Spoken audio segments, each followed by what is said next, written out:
contact Pete. He will put a word out for me to the other guides that we're with the Ngala, the lion, and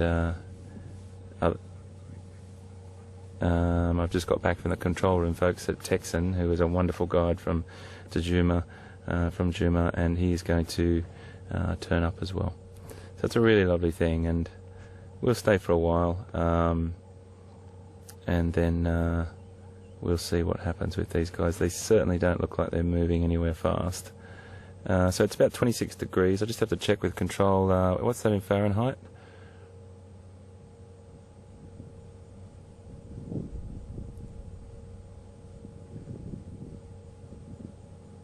Just checking on that for you, folks. 78 Fahrenheit. Thank you, control. 78 Fahrenheit. Look at that boy. Oh, isn't he wonderful? Isn't he wonderful? I'm just going to take a few pictures, a few images, folks. So if you hear my camera snapping away.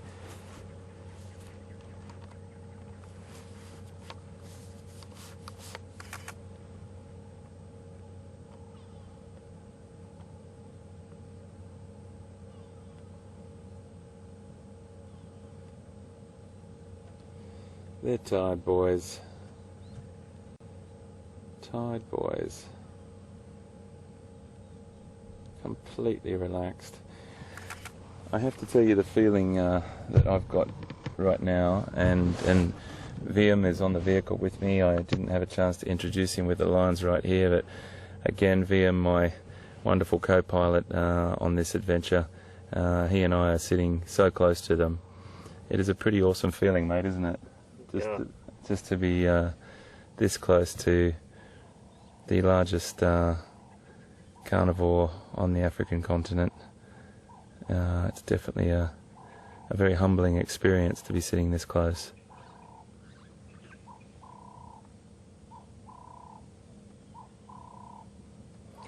So one of the reasons why they form coalitions is to improve their chances of reproduction, and there's more power between the two of them.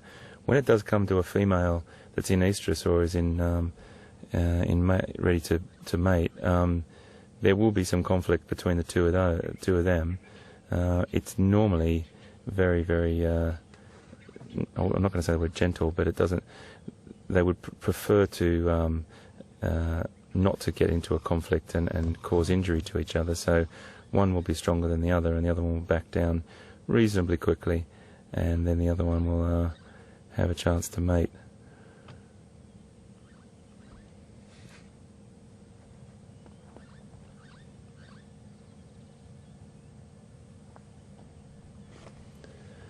The interesting thing also is it may take up to 1,500 copulations from the male to have a successful pregnancy, so it's not easy work.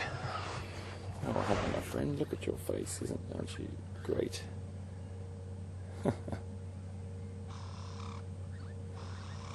They're just magic, absolutely magic.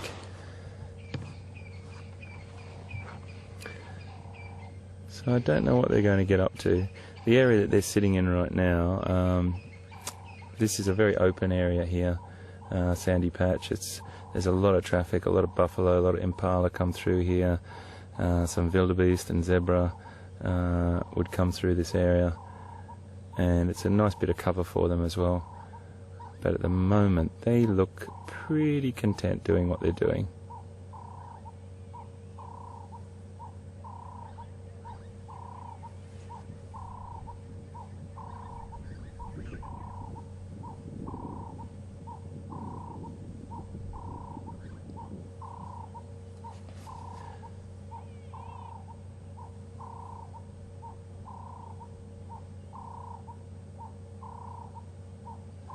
Isn't that beautiful in the background? That's that Cape turtle dove that we looked at yesterday afternoon, bathing in twin dams. It's such a beautiful sound in Africa. And seeing as we're watching one of Africa's greatest creatures, and the stories and the legends and everything that's been written about this animal. definitely warranted when you're this close to them, and it's a very fantastic feeling. And I should say welcome to everyone. I do apologise. When we're in the presence of lions, I forget to do the polite manner and welcome everyone. And thank you very, very much for joining us on the back of the vehicle today on Safari Live. My name's HT, and Pete is heading off to see if he can find some more lions and leopard as well. We were really fortunate this morning. But I'm sure he's going to come up with something today. He's fantastic at finding these things and has got some great connections over on Arethusa, and I feel like we're going to be lucky. This is going to be a lucky week. So we'll fly over to him as soon as we hear anything. But for the minute, we're just going to stick with these guys and sit and watch for a bit.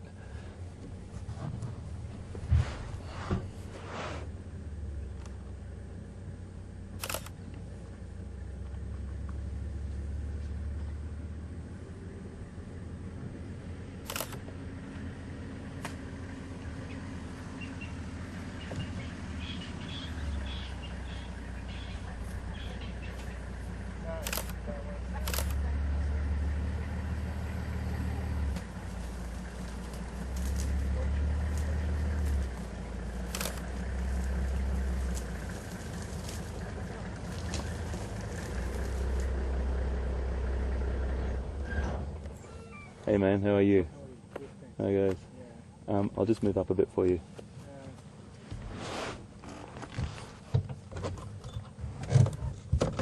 I'm just moving up a little bit for the Texan and his crew, just ever so slightly. We still get a fantastic view here. There we go.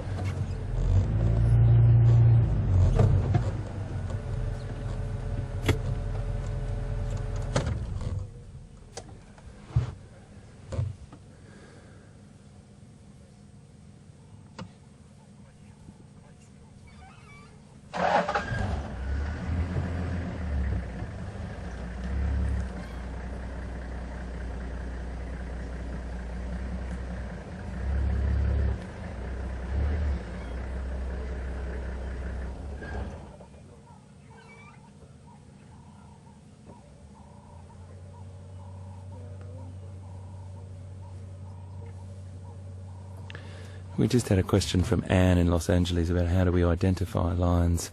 It is a bit tricky, Anne, I have to say.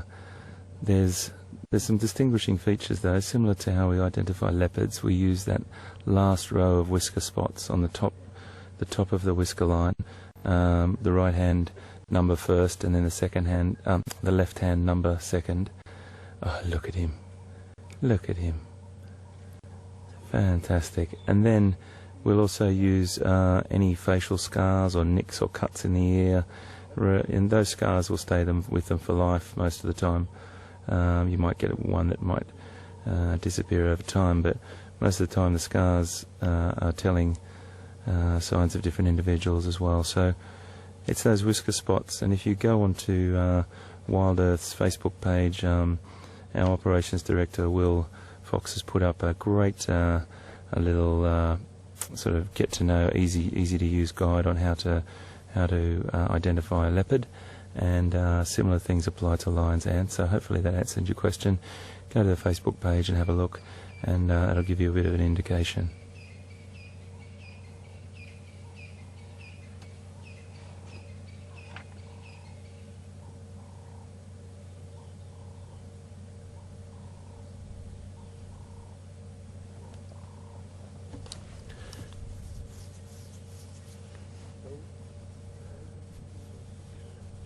So sometimes you may think that, coalitions could get bigger than that. Why don't they get 3 or 4 or 10 male lions together and have, these big gangs fighting each other? Well, I suppose that sort of thing might come to mind, but I don't think there's much research that's shown that any bigger than 4 males in one pride, and that's like a super pride with 20, 25 individuals. So I couldn't really tell you why that doesn't go further than 4, but I'm sure there's a reason. But I think the competition will be just too fierce within the pride, and then you start to get split coalitions within the pride. So, oh, look at this boy! Just put his foot up on the put his foot up on the tree.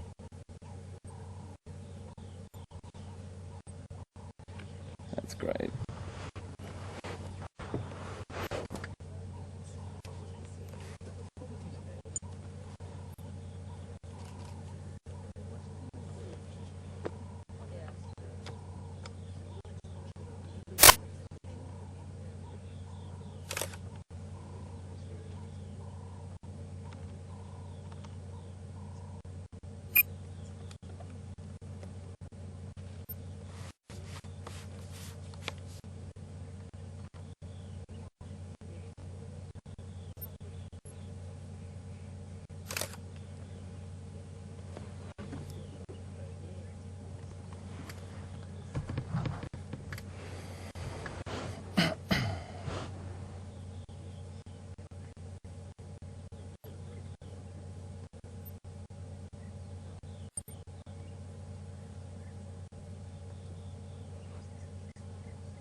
Really beautiful just to sit with.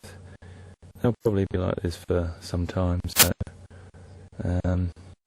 we'll just have a think about what to do, and we'll just see if there's any action. It is only 4:15, so and it is cooling down. It feels like it's dropped a degree just whilst we've been here. The breeze has picked up a little bit. We'll just see what happens.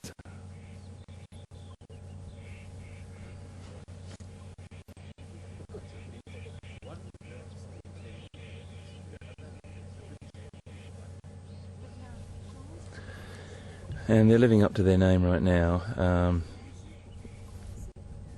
Their activity is pretty much 20 hours of the day inactive and about 4 hours of the day active. So they conserve their energy for those big hunts, and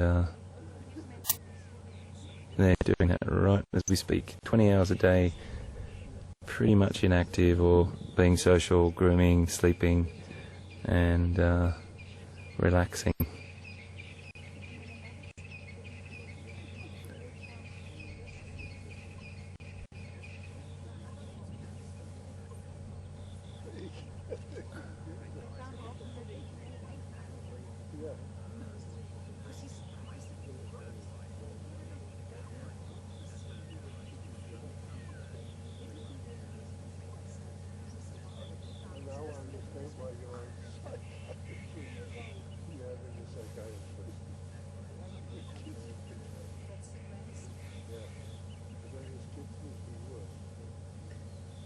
Just beautiful, aren't they? Well, we just had a question from Danny in California, and it's a good question, Danny. Thank you very much, and hi to you in California. What age do lions get edged out of their birth pride? It's about 3 to 4 years of age. Sometimes it's a little bit earlier, but majority of the time it's around that, and it can depend on a lot of things, but that's what normally happens, and they get edged out of the pride, particularly when it's, I mean, there could be other brothers of these two as well that have moved off separately, or sisters that have stayed in the pride or whatever, but it just depends on so many things, and but it's normally around 3 to 4 years of age.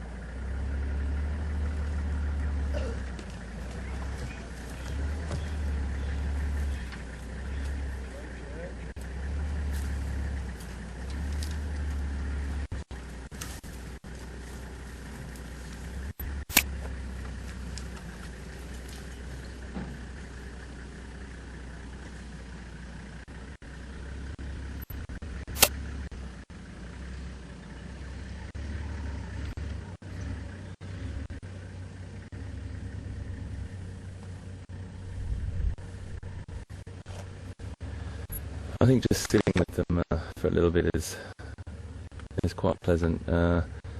Just watching what they do, and it's hopefully what you want to see. I really want to stay for a little bit longer, if that's okay with everyone, because they could get up at any minute. But We don't know that. They normally become active in late afternoon. It depends on how full their bellies are, and they do look a little bit full, so we're not sure what they're going to do. We can sit for a little bit longer. It is a flat cat, but it could move or change at any minute. So send us a tweet and let us know if you'd like us to stay for a little bit longer. That'll be great to know, and that's exactly what we would do if we had our guests on the back of the vehicle. We have all our guests all around the world on the back of the vehicle, so if you can send me a tweet and let me know if you want to sit with these guys for a little bit longer, that'd be great to know. I'm more than happy to stay.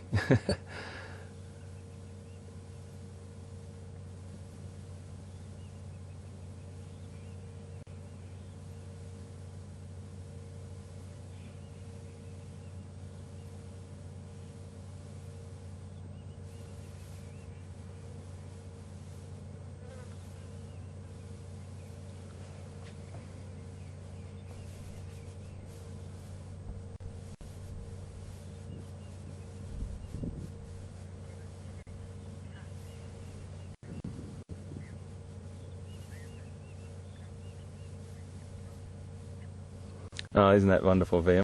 We just had a tweet from Kathy saying, wonderful camera work, mate. That's pretty cool. Hey, VM says, thank you very, very much. That's really nice. It is a great pleasure, I have to say. I've got a monitor here that I can look through, and the picture does look beautiful. So we will have certain number of vehicles coming up and having a look at these guys. So you'll hear vehicles arrive and go. That's what's coming in and out behind us, and that's really important that we do always share sightings with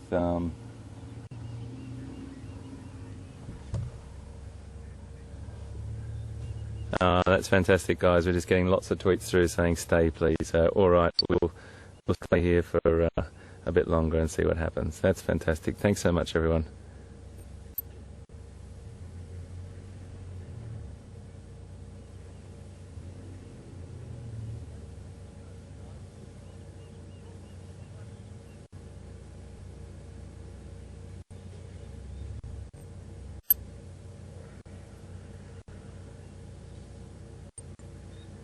So as I said before, the males will leave, anywhere between 2.5 to 3.5 years of age, and sometimes a little. Well, I don't think it'll be much later than 4. I think I mentioned 4, but I think it's sort of more around 2.5 to 3 years, if my memory serves me, and it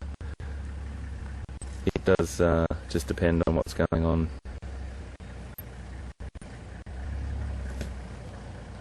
Good, mate. Yeah, good. How are you, mate? Good, fantastic, man. Some flat cats. Flat cats, alright. Galas and gala. Beautiful, mate, beautiful. Awesome. Awesome, alright.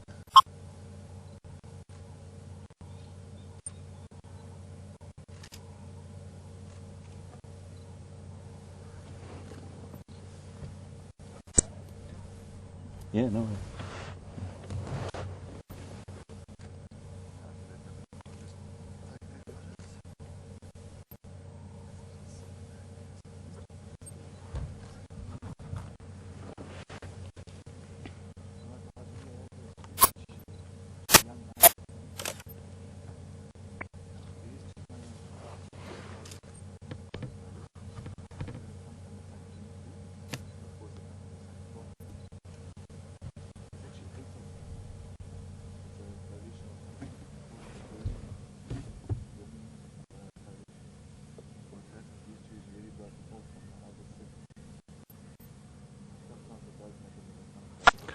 There's another vehicle coming along now, which is great. So just getting back to what I was saying before, it's really important that we share all our sightings with everyone, and that's a great way. Everyone gets on so well with that, and it's just respect, and it's a great thing to do as well. And everyone helps each other out, and it's all about getting people to see these incredible creatures, and as many people as we possibly can. Everyone's got a code of conduct and a respect that we have for each other and the wildlife, and yeah, it feels good. It feels really good.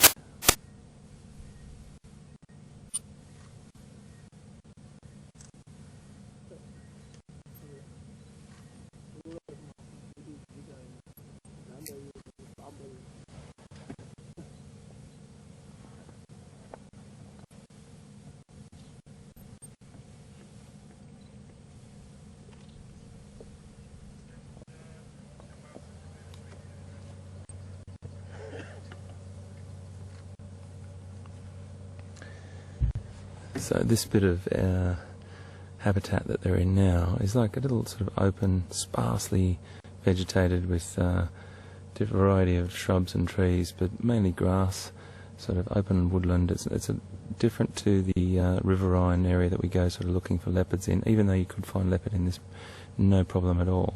It's a little bit more open here and a lot flatter, and there's a good field of vision or field of view here. So just to give you a little bit of an idea.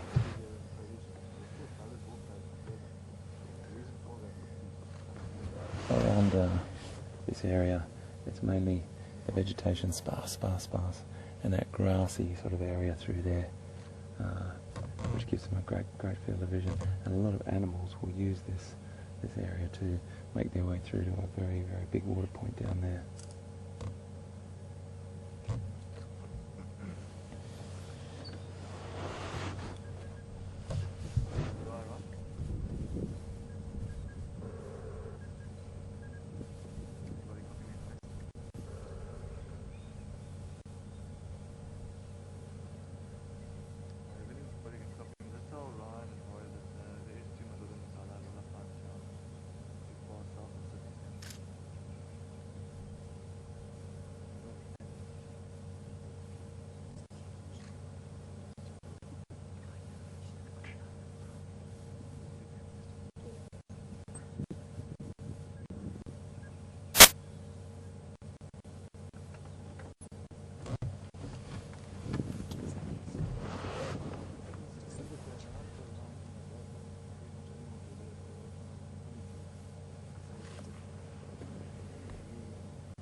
Not as many flies, little biting flies on them as I'd expect. Normally they're pretty nasty at this time of the year, but they seem to have found a great spot with not a lot of flies to annoy them.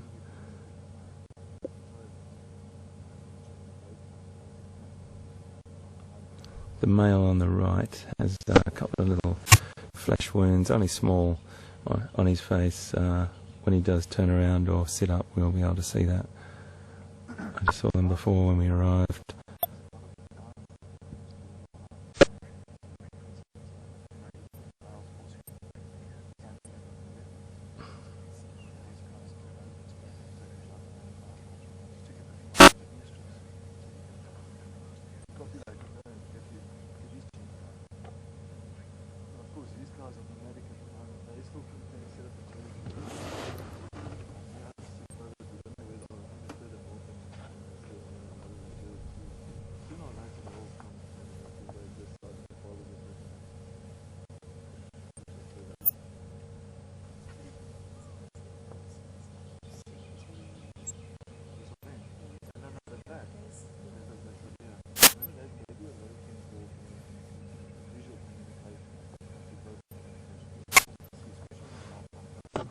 Just had a tweet from Michael.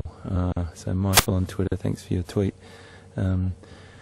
Michael said he'd love to hear them roar. Well, yeah, I think we all would, Michael, absolutely. But that's highly unlikely from two young adult males. They don't want to advertise their presence really to any of the other prides. They're still trying to establish themselves and get some strength behind them.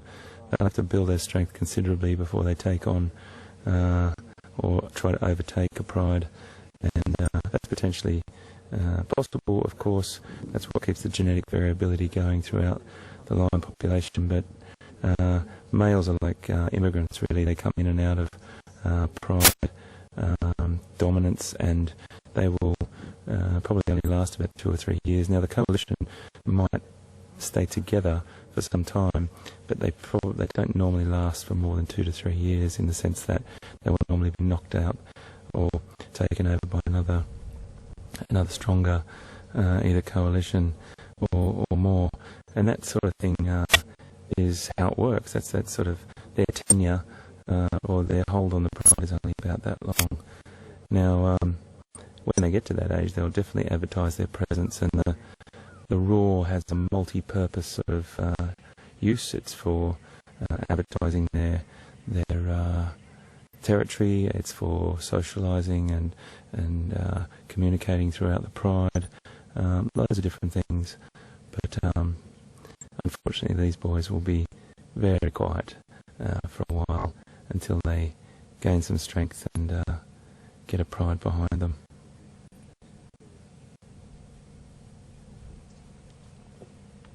Big stretch.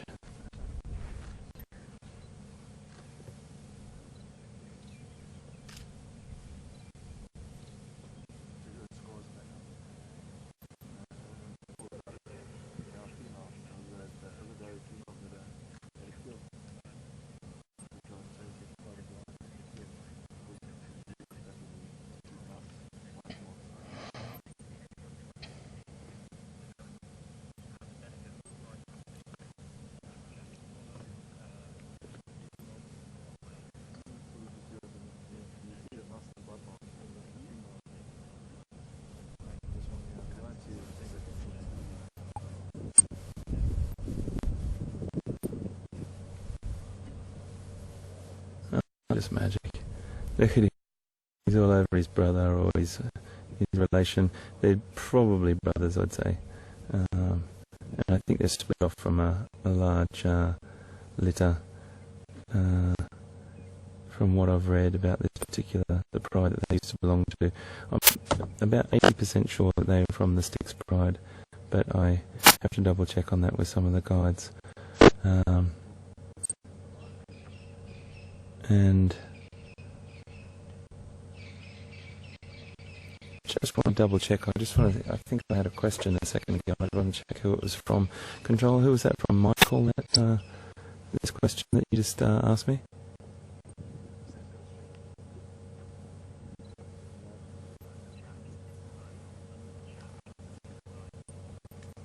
Okay, thank you, Control. It's from Jack in Long Island. Jack just asked a question about will they have any success at hunting, and will not having a pride with them be detrimental to their success? Well, the answer is this, really, Jack. Pride together is a very powerful entity. The females are definitely great, successful hunters. The thing that the males have a little bit against them, even though that mane, that really showy sort of a mane, and their size is a great thing for dominancy and keeping hold of a pride. It also makes them very conspicuous when hunting. They struggle to sort of hide like females do. So the lioness definitely are sleeker, better built for hunting, and a lot more able to go undetected by their prey animals. So they would still definitely, they have to be able to hunt, that's for sure. They'd have to put a lot more work into it, and maybe this wooded area like we're in now, or sorry, the open grassland but slightly wooded area will be beneficial to them because they've got a fair bit of cover here. So they may just wait in an area that they know is a traffic area, or some prey animals might stumble upon them, and then they'll seize the opportunity and ambush their prey. But to answer your question, Jack, pride or females definitely are very, very beneficial. But these guys would probably take down a zebra no problem. They probably struggle with a buffalo, I'd say, unless it was really sick or injured or something like that. But then they're a very formidable opponent. So they still have to eat. They will go for it, and they have to have success at some point. They'll have more success when they've got females working with them, or for them, I should say, which is pretty much the truth of the matter. The males are very, very play an integral part with bringing down massive prey like buffalo, and buffalo is the piece de resistance for lion. Buffalo are just like the top of the menu if they can do it, but it has to be substantial pride to do that.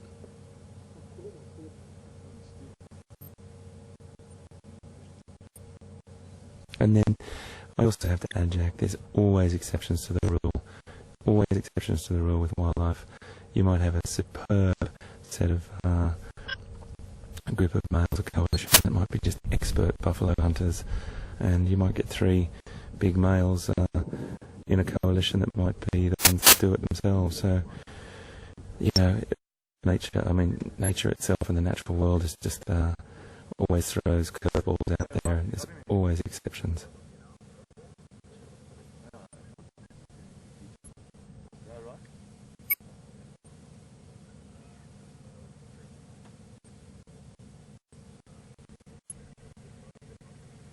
Yeah, south of Sydney Dam.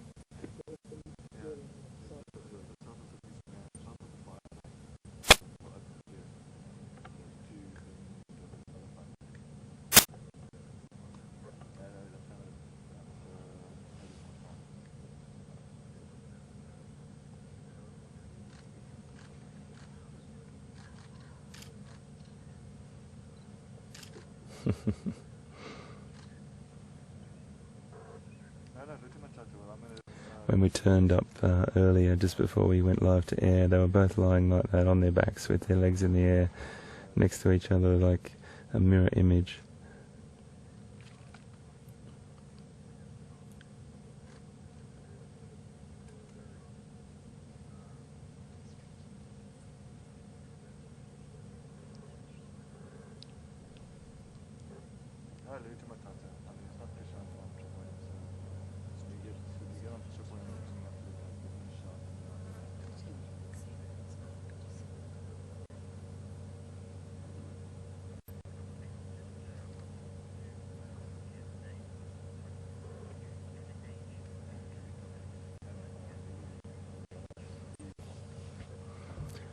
We're getting a couple of tweets and emails asking how old these individuals are, and they're about 2.5 years old, and they would have just been edged out of the pride or split off from the pride when the time's right.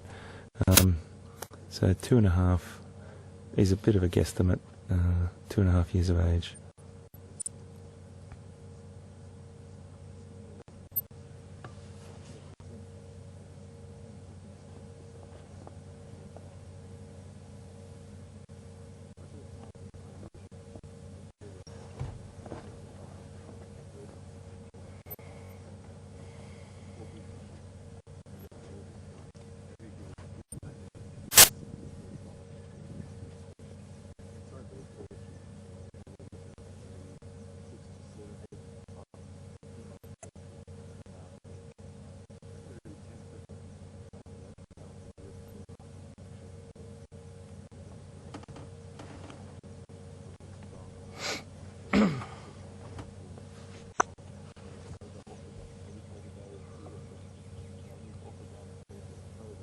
Interesting thing about lions is they breed year round, and that will be sort of synchronised with sort of takeovers really. When a group of stronger males come into a pride and take over a pride, there is quite a difficult thing to understand. But if you do get your head around it, it does make sense. Infanticide is quite common in lions, and that will mean that the winning males or the coalition will come in and kill all of the cubs that are existing. Now that might seem very, very harsh, and as we always say, it's raw and it's real in nature, but there's a very good reason behind that, and that's because he wants the females to come into, or the males that are who are successful at taking over a pride want the females to come into estrus or into season very soon after, so he can then have a genetic line of his own and carry on with a stronger genetic line. So I suppose what I'm trying to say is that it might seem really harsh that a lot of the cubs can get killed, which is a term called infanticide, but it's for a very good reason, and that is to keep the genetic variability, but more so that the successful males can mate with the females as soon as possible.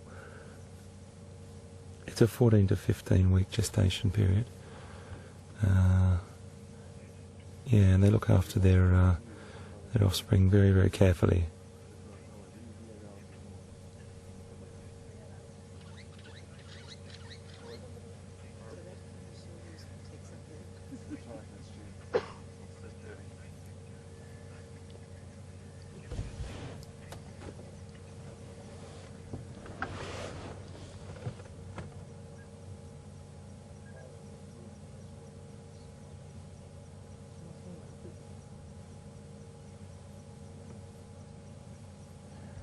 So what we're going to do, folks, is, I don't think there's a lot of action here right now.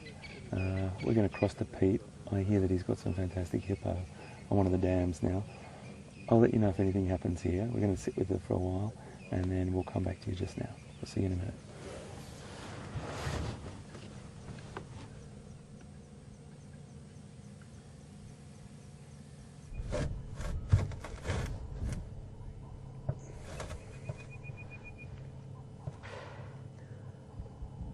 Well, welcome back, and I'm sure you've been enjoying the lions over there with HD.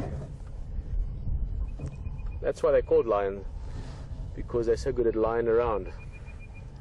This is good weather, and I think I didn't see much of them this morning. I had a quick glimpse, but Hayden was telling me they looked like they'd had a meal not long ago. So good lazy time for lions, and they'll probably be like that for a bit more. But as the afternoon progresses, I'm sure they'll get up at some stage and move, and it'll be great to see them then, spend some time with them.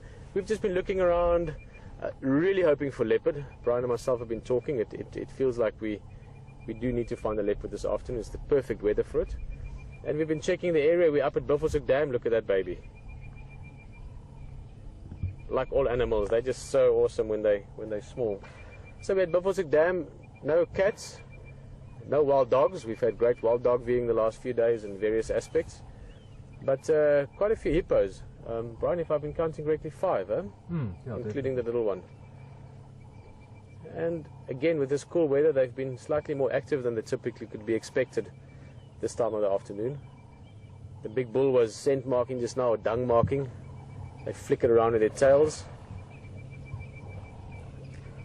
Let's just see, we might get a couple of big yawns and sort of just a little bit of what shall we call it? Hippo pop-up.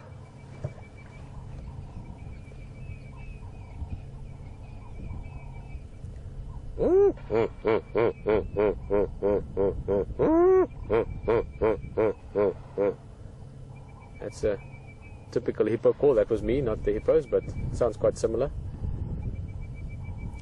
My little daughter loves making that sound. That and jackals. We always play animal sounds. And hippo call is one of those very African calls. You know, people always think of a lion's roar, which is beautiful. I mean, there's few sounds, if any, sounds better than that. But lions roaring, hyenas calling at night, and then hippos as well. There's just something very sort of deepest, wildest Africa about hearing that sound. Hey, little guy, he's quite curious about us.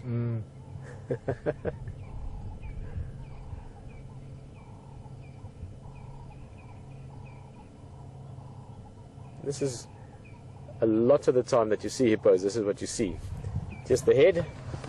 They keep the body underwater during the day. It's they're a little bit sun sensitive to an extent. I mean, it's not like they can't be in the sun, but they can't be in the sun full day, the whole day, every day. Keeps them nice and cool. Keeps them nice and relaxed. And they're also very well designed, if you want, or evolved for living in the water. They can hold their breath for a long time. The whole face is designed to be able to see, listen, breathe, everything without getting out of the water too much. And of course it's quite safe for them. That little calf doesn't have to worry about too much, partly because it's in the water, but also because mum and dad are hippos. Hippos are probably the most known fact, or not the most known fact, but very often you get people coming to Africa and they say, yeah, hippo is the most dangerous animal and they kill the most people. A mosquito is much more dangerous if you really have to compare danger. Sorry, no, I thought I saw something, just a bird there. But Hippos, because of their proximity to water and the footpaths they make, if you live in areas where there's big rivers, hippos often make great footpaths. Oh, there's a big yawn. Oh, missed it. Let's see, he might do another one. So there's reasons why people bump into hippos at the wrong time, but hippos out of the water can be a little bit tricky, for lack of a better word.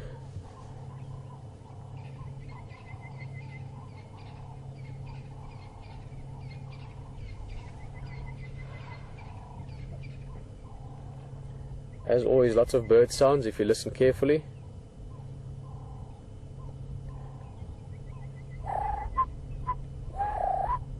It's the turtle dove. Franklin's, that sort of distant calls. Then you've got the beautiful call which you hear often in the lowveld, the orange-breasted bush shrike.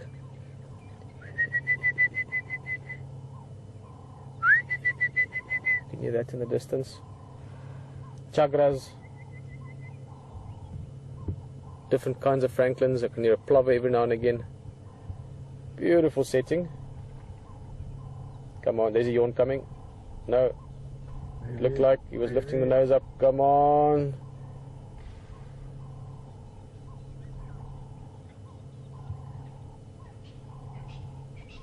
Lazy days at that. Yeah, no, this is how to be lazy in a perfectly fine waterhole 101 by hippopotamus. These guys should get active again typically around night time, but with this overcast weather it's not impossible that they might start walking out a bit earlier. Hippos are grazers, they eat grass. There's a funny story about why they scatter the dung. When we see them scattering the dung at some stage, I'll tell you the story about the agreement between hippo and crocodile. And this is a very old African story, or African folklore. That's basically to prove to crocodile that they eat only grass. So they go out at night and they graze. They don't eat anything in the water or from the water. The water is just a place for them to spend the day, and a lot of their activity as well, a lot of their social interaction happens in and around the water, but most of the night they'll be out grazing.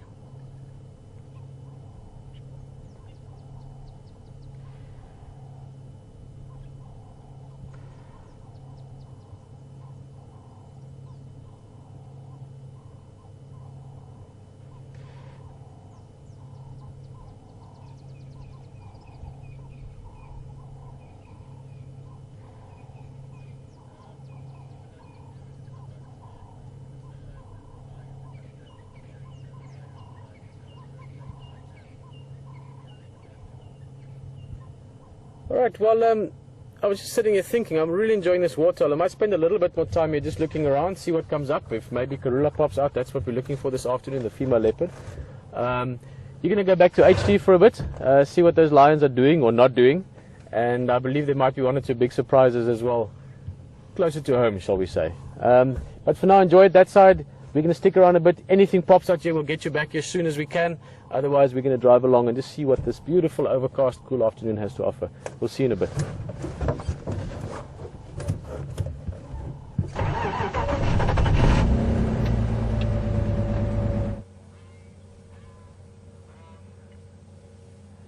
Okay, we're back, guys, and as you can see, there's not a lot of action going on here at the moment. They're still flat cats, and I think they're going to stay like that for some time. I think we should take off and go down and have a look for some other beautiful creatures, and come back in about half an hour and see what they're up to. I think they'll pretty much be staying around this area, and we'll just keep our ears listening to the radio, and then come back and have a look for our two little friends here. So we're going to make a move.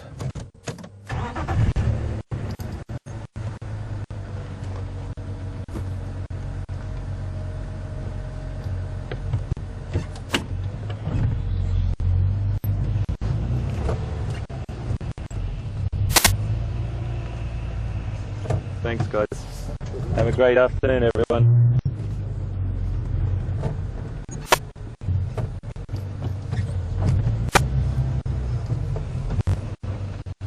That was for lions. Oh, you guys too. Take care, everyone. This is going to be a bit tricky for us. All right, yeah.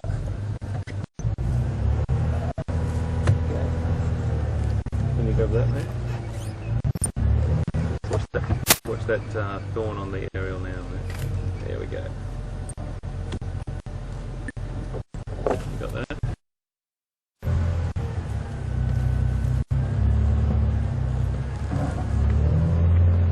You're doing a fine job there, bud. Fine job.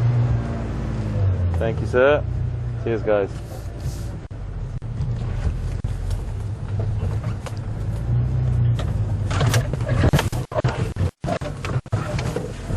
Okay. I just got word from, you right there, Liam? Yep. Thanks, buddy. I just got word from our our control centre folks that we've got a herd of Ellie. Oh, there's a big giraffe coming up here. This is interesting. Hang on a second, I'm torn between two different things now. That's a big bull. Big bull.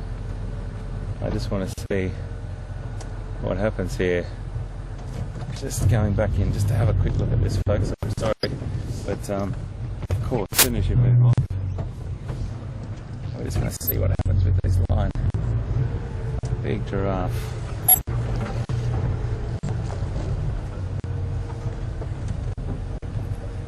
So you can see the giraffe there, scarred and battled old boy, and then the two lions have just woken up. It's always the way. As soon as giraffe's walking off, he can pick up that there's something untoward going in there, but the two lions have woken up. The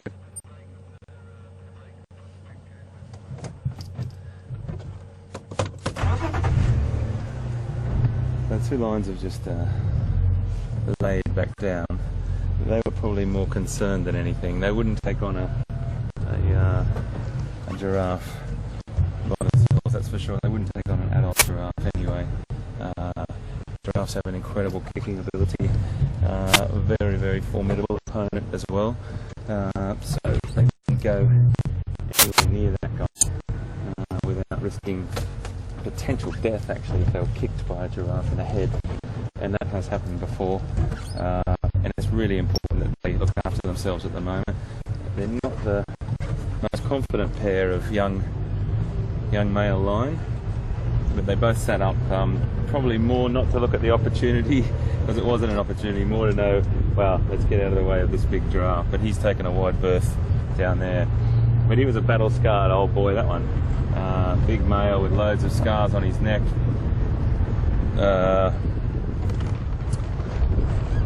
Potentially from an encounter with a predator, but I doubt it.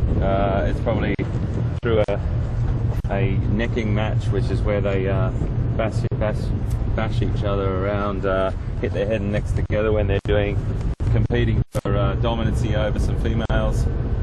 We're just going to head down here. We just had a word from, and I'm just driving a little bit faster than normal. It's not too fast, we're only going about 15 kilometres an hour, so, or 20 kilometres an hour max. But there's a herd of elephant. It was right down out the front gate of our control centre, and I wanted to take you down to have a look at them because they mentioned that they were quite a nice herd. So what we'll do is we'll head back up to make sure my radio's turned up just to have a listen to what's going on there. And just need to quickly just turn my radio up a little bit, if that's alright, everyone. Just stop for a second.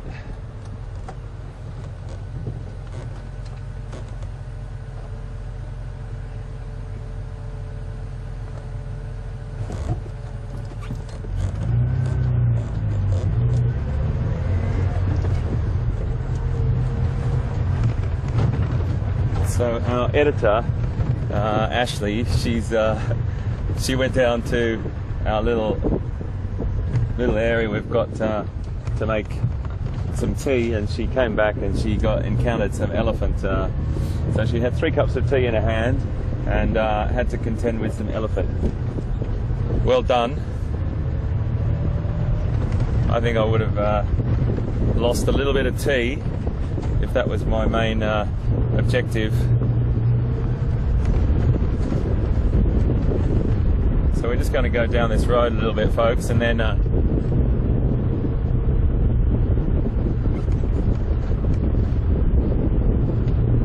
Just a little bit hard to hear up here, guys. I'm so sorry. The wind's a little bit harsh on this road, so I'm just going quite slow, but there's supposed to be a nice herd of elephant walking up this road.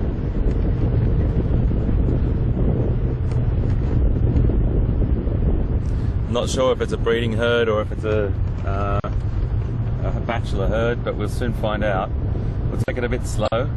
There's not a lot of places to turn around here, and I want to get you home safely. That's the most important thing.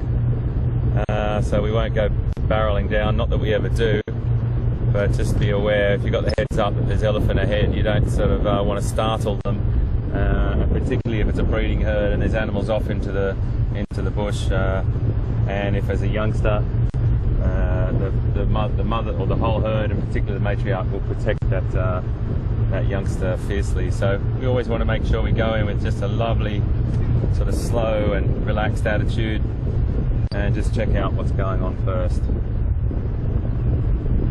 Those lines are fantastic. We're going to nip back there. We'll go back there in about 20 or 30 minutes.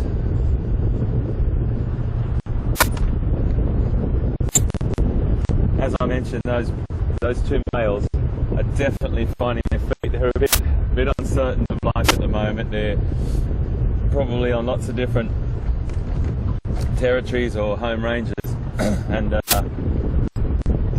imagine they're going to be keeping rather quiet at the moment, those two boys. They still have to hunt though.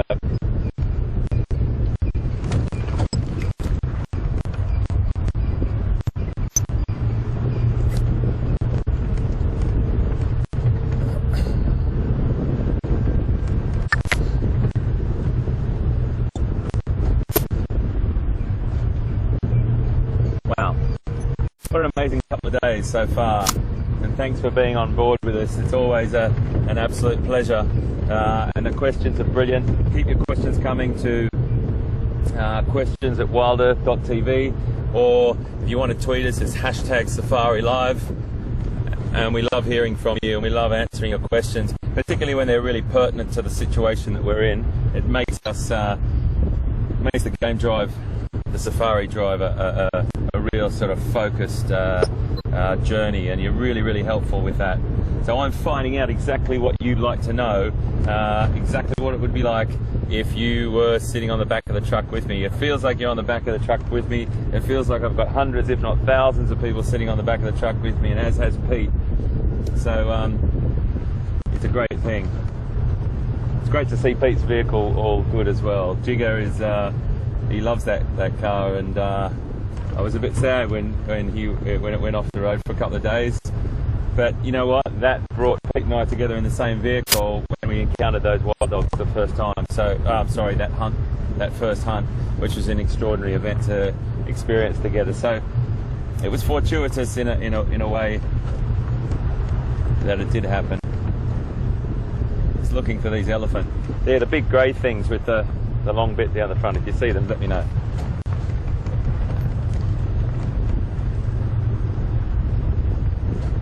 How hard can it be?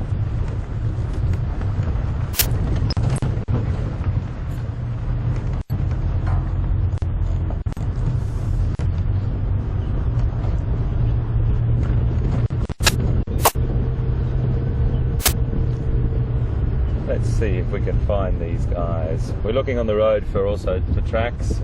It's very easy to see elephant tracks. The big round one at the front is the front foot, and the ovular shaped one at the back.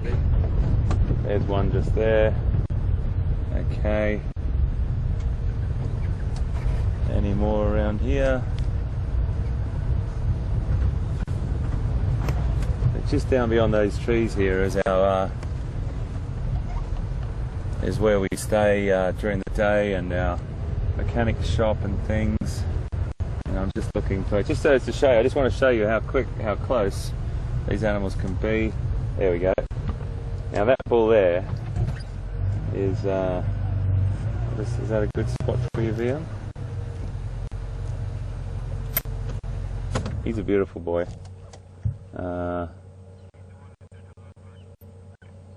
So I'm just getting word from our control room that he's the one that came and said hello to Ashley. He's in musth, okay, so he's a bit more sexually active at the moment than we want to be around, and that is because his temper and tolerance of us isn't probably as what's the word I'm looking for? Probably as generous as what he would be if he wasn't in musth. And that's that temporal gland down the side of his face there gives us that indicator. That secretion is a very aromatic odour that exudes from a gland there. And yeah, tolerance level is just a little trickier. Generally speaking, the boys are very, very quiet, very relaxed. Just have to stay a respectful distance away. That looks beautiful, doesn't it? He's got some wonderful, wonderful tusks on him there. So you can imagine coming out the back door of your house with a couple of cups of tea to walk up to the office, and this gentleman is there to greet you.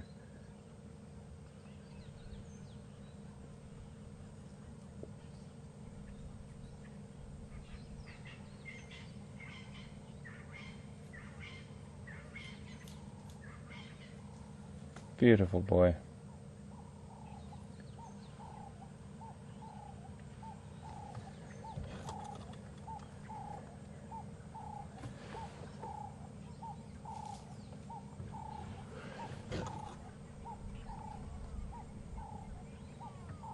Isn't that beautiful, that Cape Turtle Dove?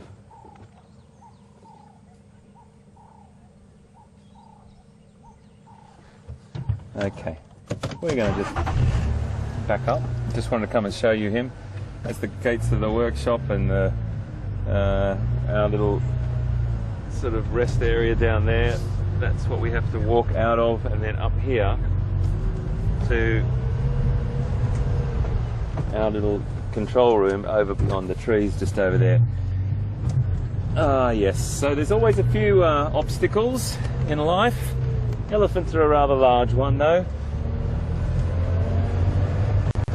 What do you say to an elephant with 3 cups of tea? I don't know. It's not a joke, I don't know. Don't have the answer for that one. Walk backwards maybe? Great stuff. We're going to hook back up in here now. I'm always listening to what Pete's up to, and we'll see what he's got on his side. I just want to keep in this area where these lions are, just because if they do get up and move, we'll be able to...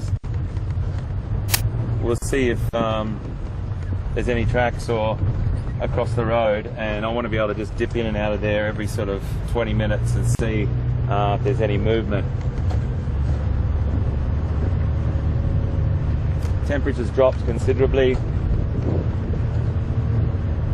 Very pleasant, very pleasant. That was a really lovely encounter with those lions. We got 20 minutes of them. I wonder what's around this corner. I do this so much in life. I tell you, when I'm out in the bush, I do it so much. I drive past the road, I think about it, I go, will I go down there? No, wait, yes I will. And I always do it. Reverse up and go down. So you will find that as a bit of a habit with me. I do apologise. Well, I don't really, because you never know what we can find, and I think you're all probably in agreement.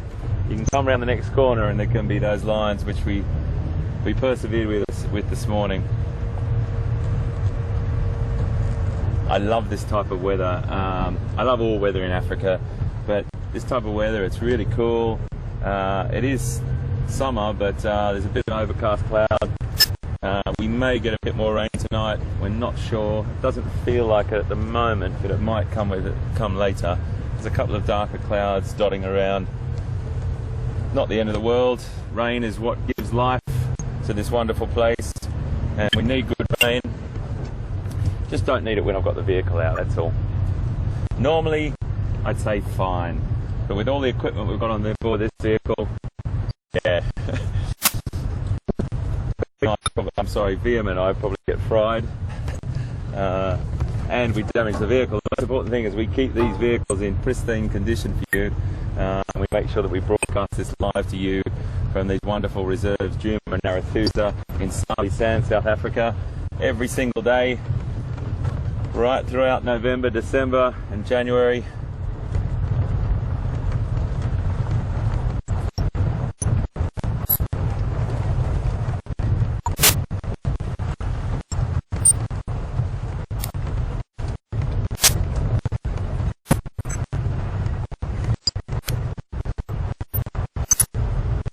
So it's interesting to come across different lines in life. You get your prides, of course, which are all confident. They've got the big males with them. But then you meet those two boys there. Yeah, they've got a job. You've got to go out and work it out.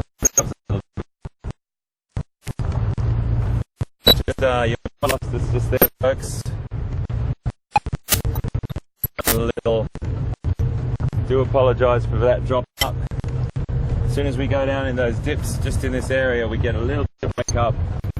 Hopefully we're back with you with good solid signal.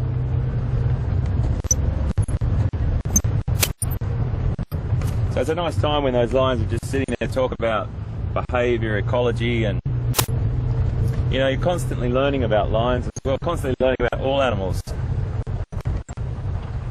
Every time I look around, not every time, but when I look around sometimes, I look at camera and say hi and everything, and I drive straight past something great. And this is a lovely big buffalo male just here. Got a bit of a broken horn on this side. Can you see him there?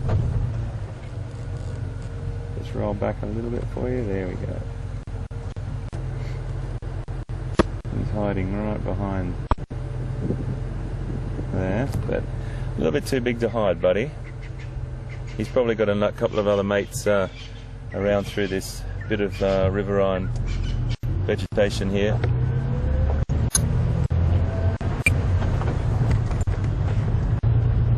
But it's just lovely, as I said, to sit with those lions, and even while the picture's on them and they're sleeping, just to have a bit of a chat with everyone and get some feedback from you on Twitter, on emails. And that's what the whole game drive and safari drive's about. We'd sit there and we'd talk about it. We'd have a bit of quiet time as well and just watch, share as much information as we possibly can.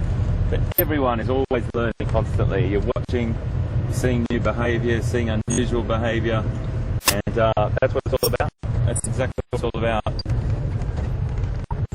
Sometimes, you know, Pete and I have discussed, you know, we have to think, really rack our brains for, you know, a gestation period or the largest.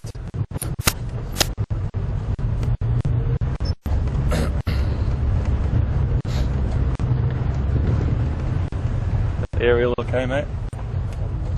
How's that signal? Have I got you back, everyone? Hopefully that signal's a bit better, folks. I'm just going to try and move on to some higher ground. As I said before, the weather can have an effect. We're not sure why, but I'm just going to climb up this hill a little bit and hopefully get a bit better signal for you.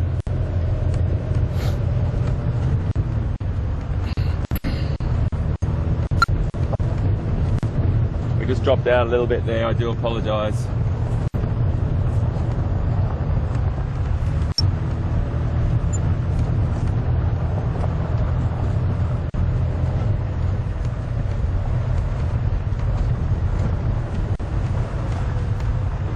Always looking in this area for leopard as well, and everything else.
Zebra vocalizing just there. Just going to go and check this out. There's a real big zebra vocalization just then.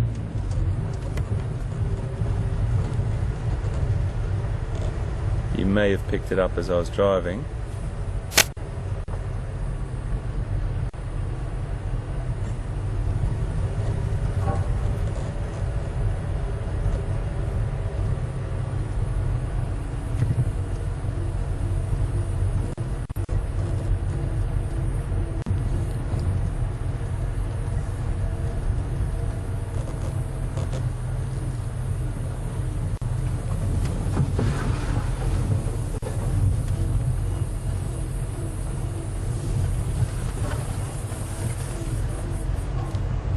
having a look through here, folks, because there was definitely a big vocalization from some zebra then. Always worth investigating.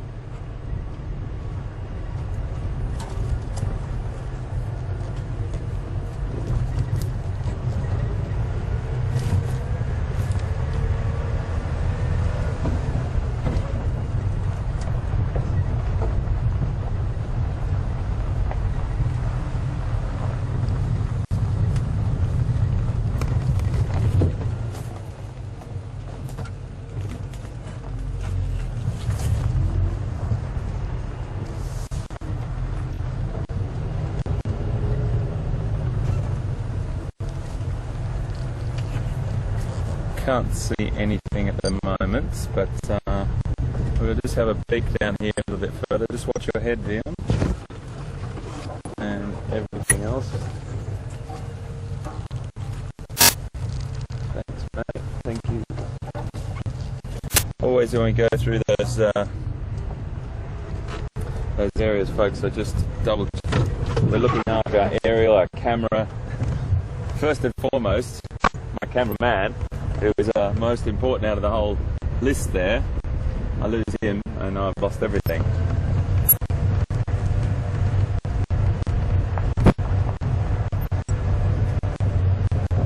These elephants have been active here, eh? Goodness.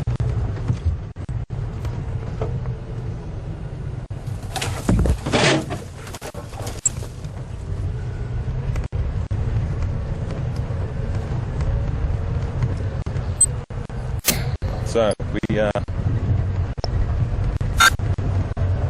going down a little bit of a dip here, folks. So if we do lose you, just stick with us, and I'll come back up. I'm going to come back up that other road and gain some altitude again.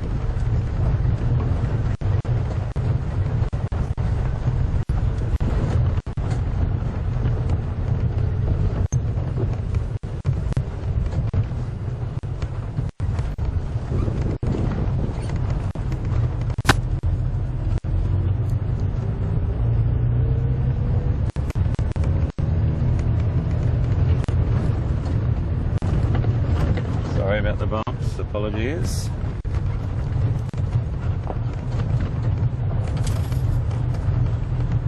Just going to head back up towards where those lines were. It's been about half an hour now, and we'll see if they've made any movement whatsoever.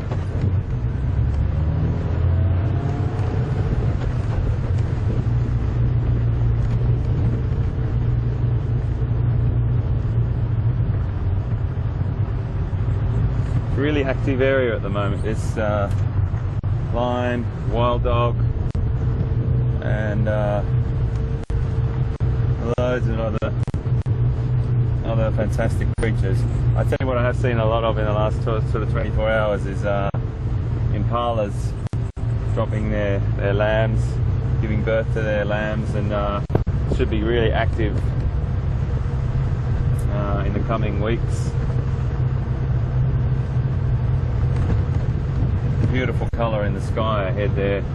I think VM might shake a little bit too much if I'm driving along there. If you zoom in a little bit, fantastic, gorgeous colour in the sky, greyish blue, steel grey right off in the distance there. Really nice.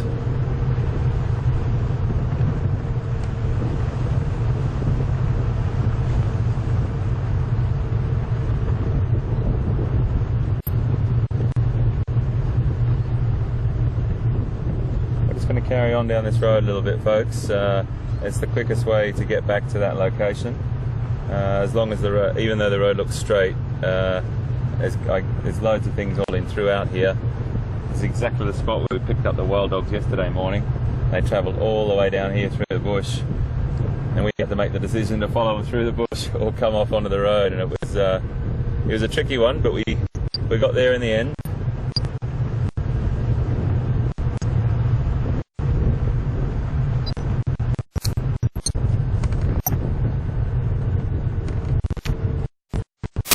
So we've got a bit of a bird since the beginning of last week. I think we've talked about all the most common birds.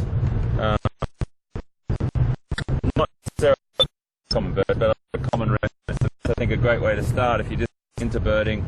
Birds that you're going to see quite frequently and recognise them. We saw the grey lorry, the go-away bird. We've done the fork drongo. We've done guinea fowl. We've done the cop. We've done the African harrier. We've also done Egyptian geese, flying off in the shot just now.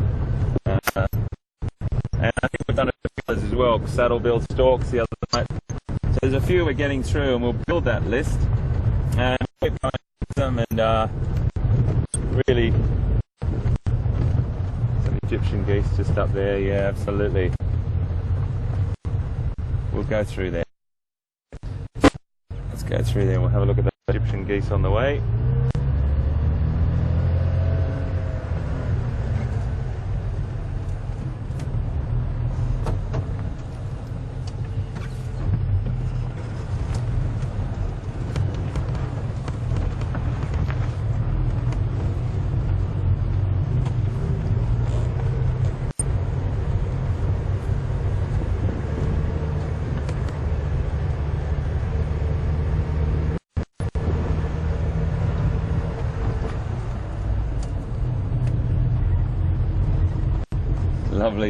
Lovely little flock of Egyptian geese here. These guys are cool.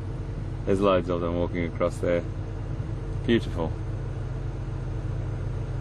We've just had a question from Debbie in Vancouver, and Debbie has asked, what is, you look a bit more information. Hi Debbie, and thank you very much. Vancouver, beautiful city. I've been there many a time and really enjoy my time in Vancouver. The question Debbie has asked is, what's the sort of relationships between lion, wild dog, hyena? And it's quite complex. I think most people would know that lion is right up there. It's very rare that lion would get their kill taken away from them, but there has been certain occasions where hyena, particularly in great numbers, will take on a lion pride, no problem at all. Hyena are not just scavengers as well. You have to remember the hyena is a really formidable hunter. Cheetah really need to, they're the speed kill specialists, and I think most people know that. They have to consume as much as they possibly can very, very quickly, because they get their kills taken away from them quite easily by hyena. Even leopard, even wild dog would do that, and lion would do that, no problem at all. I'm just looking to see where our lions have gone. Let me just keep my eyes open here, folks, and see what we've got.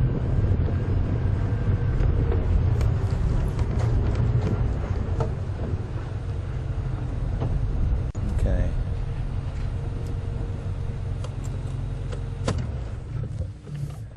We're just going to wait to see who comes out, and I'm not sure, because I haven't got great radio comms in this location here.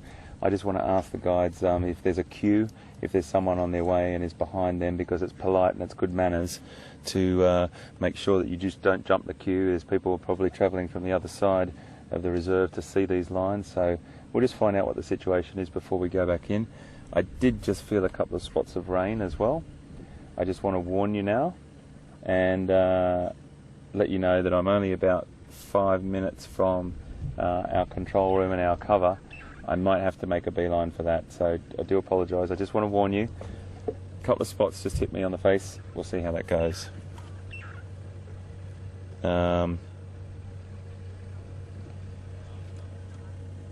So, the relationship between all these predators, wild dog are probably the most successful hunters out of the lot, in the sense that they roughly have success in about every 85% of their hunts. And hello mate, how are you guys? Good. So we might just head on back in, guys. I think it's all square for us to do that. just have a look at our lines. I think it's probably best that we just go in and sit with them for a little bit longer, because at any minute, rather than driving around, at any minute I might have to rush off under cover.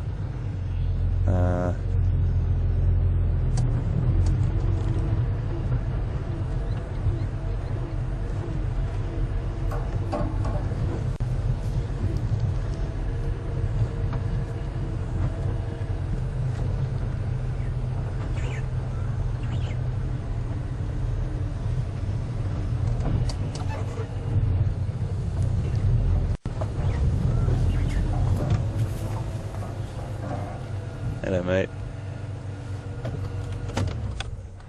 Ryan, is there a queue, mate? Have I jumped the queue? No? Square? Okay, mate, great. I just did...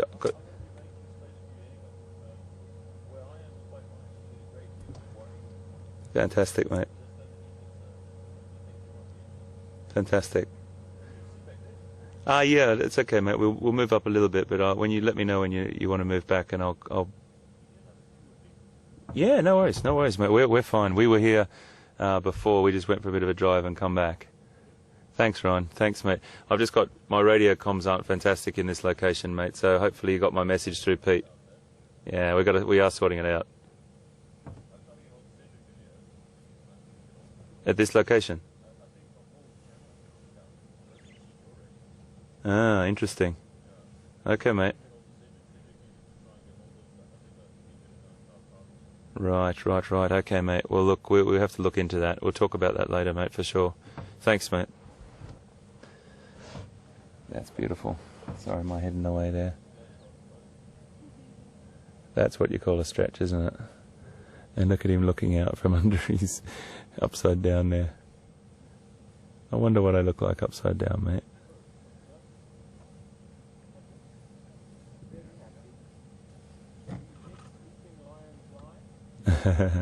So Ryan, who's a fantastic guide here on Arathusa, he's just been telling me that he's had radio problems in this area as well. It's always one of those tricky things that we rely on our radios so much, and when there's a bit of a signal drop or something for some reason, it affects everyone.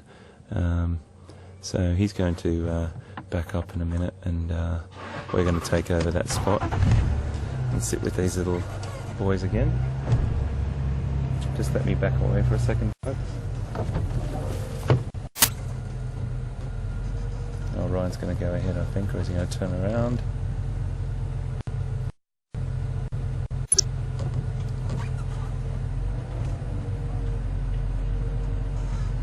Let's let Ryan turn around, I think it's probably better. I think that's probably better if we let Ryan out this way. Come this way.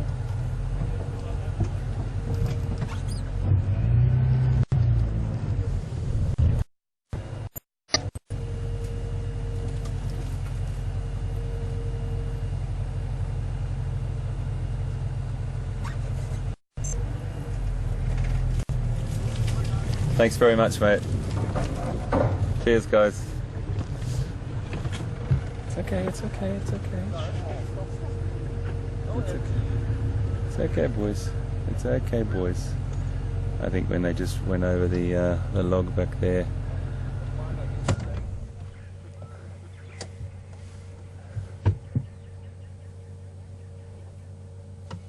They're fine. They're fine. Aren't they beautiful? Ryan's just saying when they see a camera and they go live, they get up. I don't think they were listening to that before. Oh wow, isn't that magic?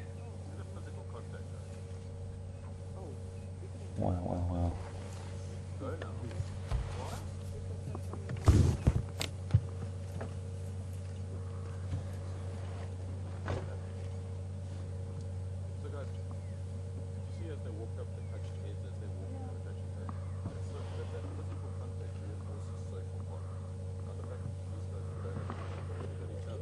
Really beautiful. So they're moving off now, and I think what we'll do is just watch what direction they go and see if they lay down again or if they carry on.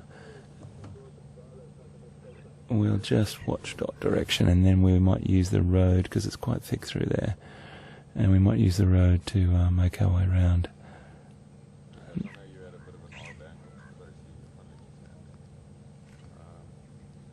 I think you can see them just through there. You can see also how fantastically camouflaged they could be at a distance.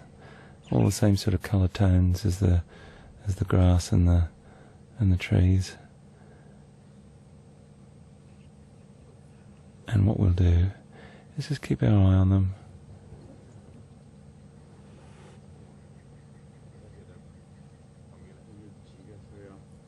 They've just I think they've just changed beds.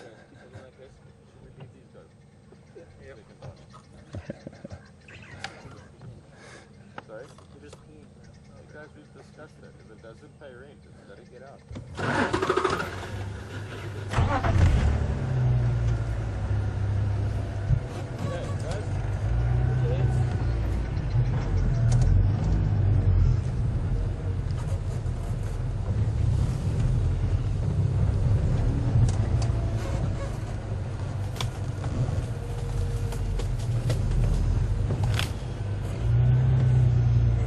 We're just going to mosey on up a little bit closer, folks.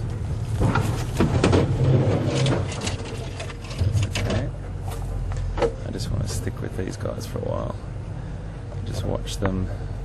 I think it's a nice... Is that a good shot for you, VM, just there?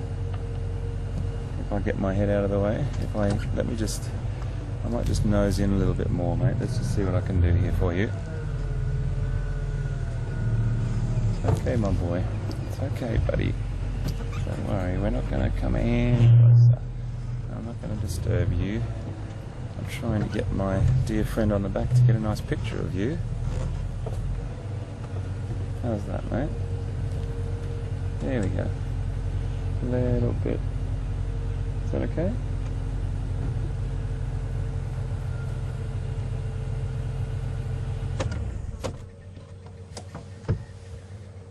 Oh yeah, you get a really good look at that mane from this side. That mane will get probably twice, even maybe 3 times that long, and yeah, he has got a little bit of a bit of bark off him there, a bit of a gash on his right forehead that probably was a bit of a confrontation. Oh, look at that social bonding with each other. What a great creature. Look at those 4 bellies as well. I don't know whether they're going to be on the hunt, but we can definitely try and follow these guys a little bit.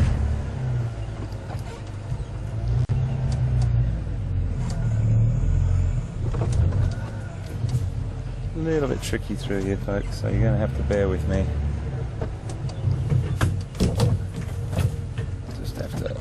Negotiate some of these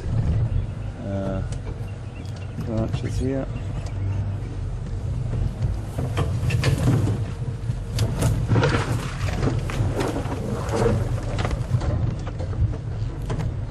Some of these trees will just bounce back underneath us, so something really interesting to watch here. The way that these animals are urinating. That's lovely through there. Look at that. That's a beautiful sort of vision. A little bit of green grass behind, and then walking through there. Really nice. Sniffing, picking up some scent from something there. The way they were urinating, they weren't spray urinating before. They were just squatting, and that squatting is definitely a subordinate behaviour. If they were territory marking, which they will do when they get older, they will spray their urine on different locations.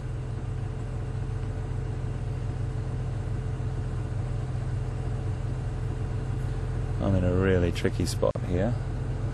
Really tricky spot. Lovely. He wants to play and lie on the other one there, and the other one doesn't want to do it. I'm just trying to find a way around to get closer to them. So bear with me, folks. I just want to...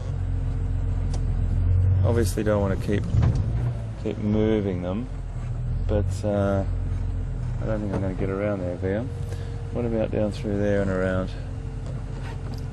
Sorry folks, you just have to bear with me here. It's a really tricky location we're in. Very, very tight. We've got to make the short wheelbase turn on a 20-cent piece here. Turn on a dime, as they say. Just watch your head, mate. I'm going to squeeze through this stump on this branch. Is it? Oh, shit. It's these ones that are a little bit tricky. Got that, mate? Yay. Alright, we're going to have to do a little bit of negotiating. Thanks for sticking with us. Welcome to Safari Live. Negotiating a 55-point turn. I just want to see how big that stump is. Yeah, we can get over that.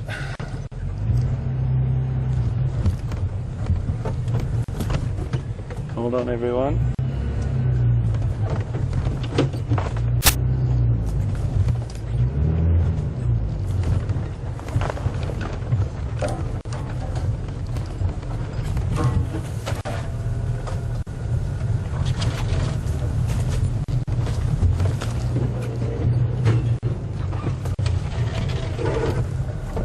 Keep our distance, my boys.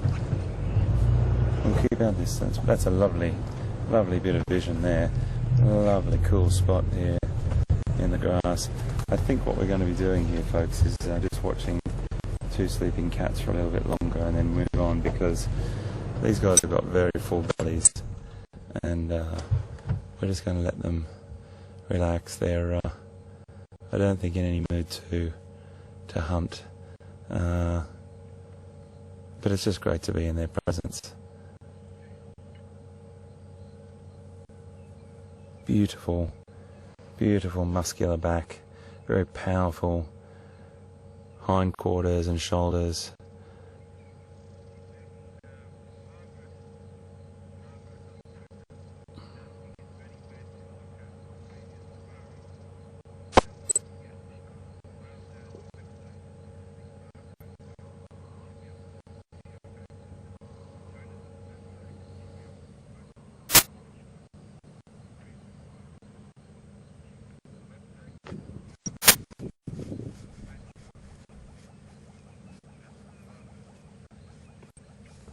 Aren't they just magnificent?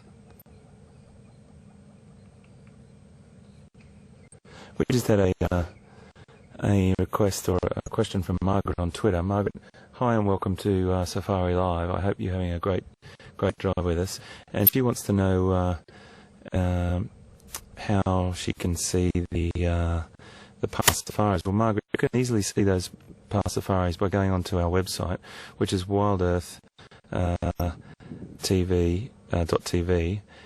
So that's wildearth.tv, and look in the archive section on the website, and you can look at all the past safaris and bring yourself up to speed with what we've been up to. But yeah, really look forward to you joining us again, that's for sure. And if it's your first or your second safari with us, we're sitting with two young male lions that are a little bit out of their depth at the moment. They're in territories that they're not really sure of, and they've probably split off from we think it's the Six Pride, which I'll get more information on tonight. And they've got a long way ahead of them. They've got to gain their strength, get confident, and then attempt to take over another pride. Sometimes what will happen, and this is only sometimes, as I always say, there's exceptions to all the rules. You will get females that will fiercely defend their cubs in a situation where two other males or a coalition or another single male takes over and beats another male to take over a pride. And then, as we said, that infanticide, that sort of situation where the successful the victor, he will potentially kill all the other young cubs or the ones that can't get away from him. There is an occasion, and I've read that some females will actually fiercely protect their cubs and potentially split off with their cubs and leave that pride as well. So there's all different things that happen. It's volatile. It's when it's all settled for 2 or 3 years during his tenure, as I said before, it's quite strong, and they'll all bond together, and particularly having a litter will make the bonds quite strong. But those females occasionally will break off. Now, if that situation occurred and these two boys came across a female with potential cubs, or even just some females that split off, that could form a small pride. Loads of different things happen, and it just all depends on many different contributing factors.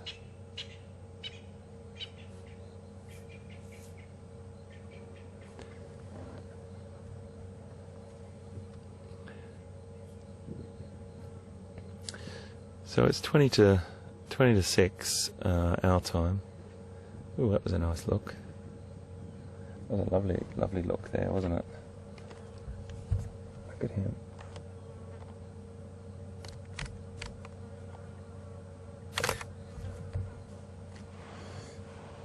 I do love it when they look up like that.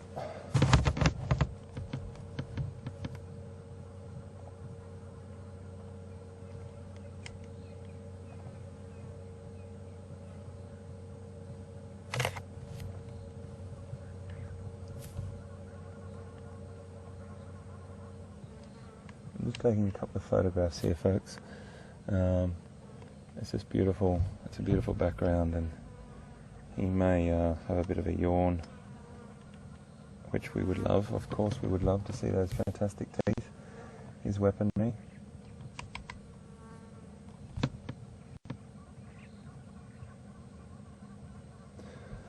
I hope you've had your dinner or your supper. Just to share with you, I like to share temperatures and sights and smells and sounds. And yeah, there's definitely an interesting smell around us at the moment, if you know what I mean. I think we may have just driven over the place where they stopped to go to the loo, I think. Sorry about that, but I just wanted to I like to share everything with you. Gosh, he's a beautiful looking male, isn't he? That mane is going to be superb.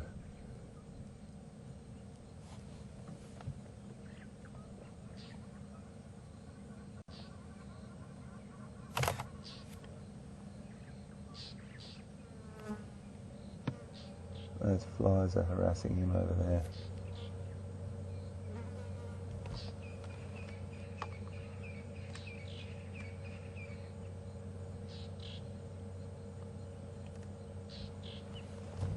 That's really nice.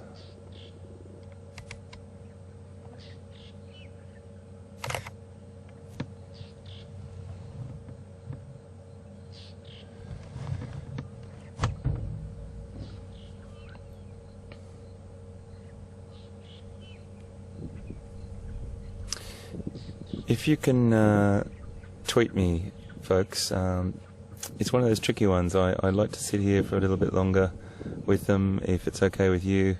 They are sleeping, but who knows, they might just get up and stand up like they did again. We were lucky to come back and see that happen and then move on. If we didn't come back when we did, we wouldn't see them in here.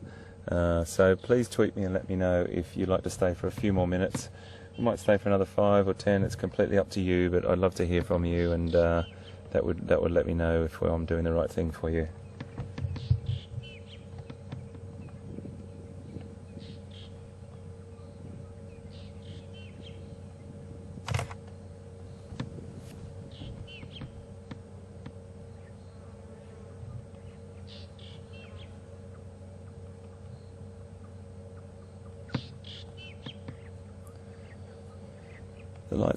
The light is dropping at the moment, but we've still got good light, but it is just getting a little bit darker, ever so slightly. what a special moment, just to be sitting here with these two beautiful male lions. And the interesting thing is, it's coming to you live. It's every single thing that you're hearing and seeing is coming to you live from Savi Sands, from Arathusa and Djuma game reserves in South Africa. And with the broadcast that we do, it gives me great pleasure to know that we're bringing these pictures to you and that you're on the vehicle with us.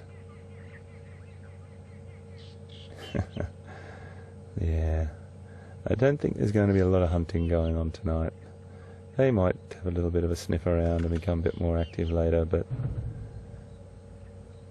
I think we're looking at some sleeping pussycats here.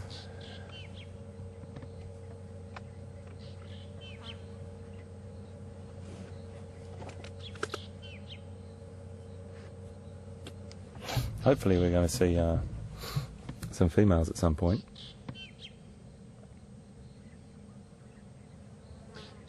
And you never know, they could have cubs, they might not have. It just depends on what's going on in the pride.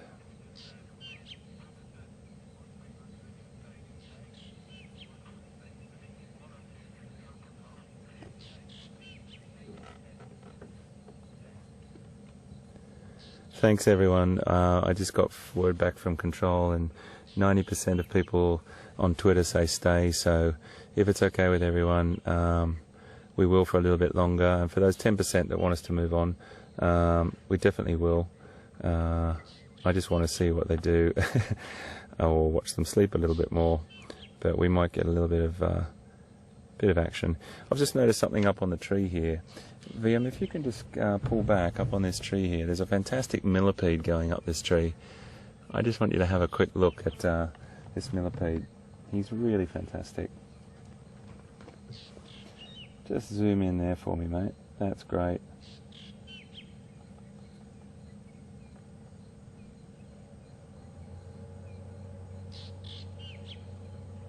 Isn't he fantastic?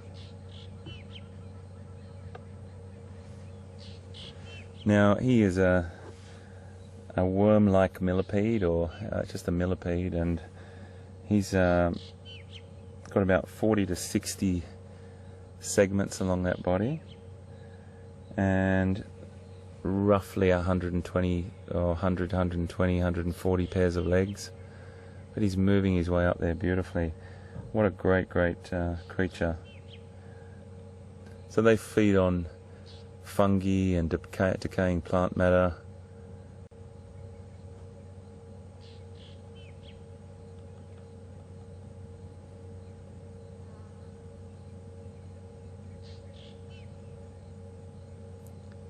The female of the millipede family, she'll weigh about, she'll lay a couple of hundred little eggs about the size of a pinhead, and then what happens is when they hatch, it's really interesting, the little millipedes only have about 2 to 4 legs, so they do grow those legs and segments as time goes on.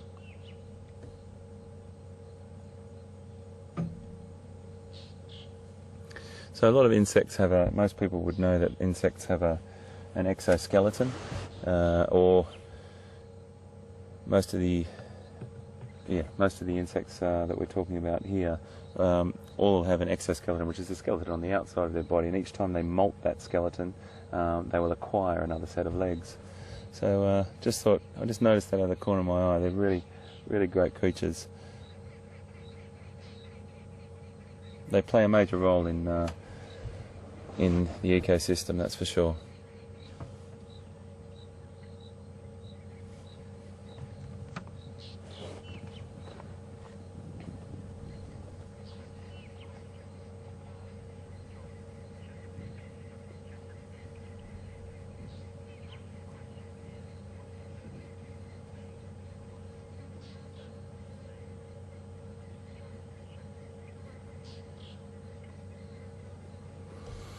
We just got an email from Joyce in Chesapeake, in Virginia, and she wants to know what's the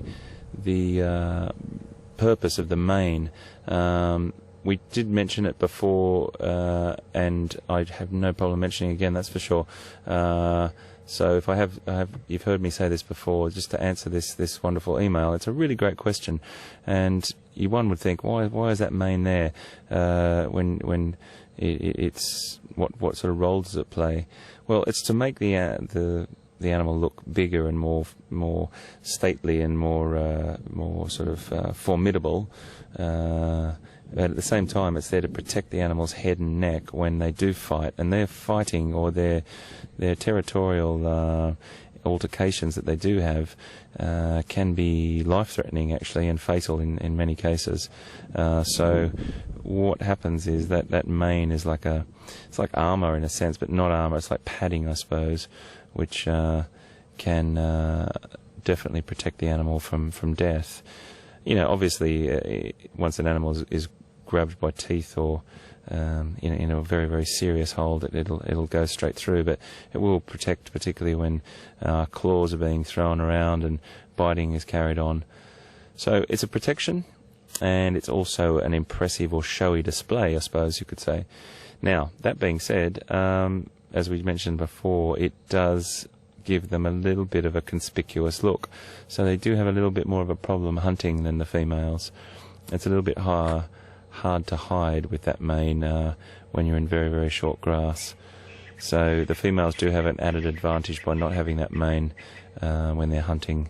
So hence why the males rely hugely on the females to be those sleek stalking predators. So that's the answer to that question, and hopefully that's giving you the amount of information you need. And that mane, I'll just add one more thing, that mane is probably going to get twice as long as it is now on these two individuals.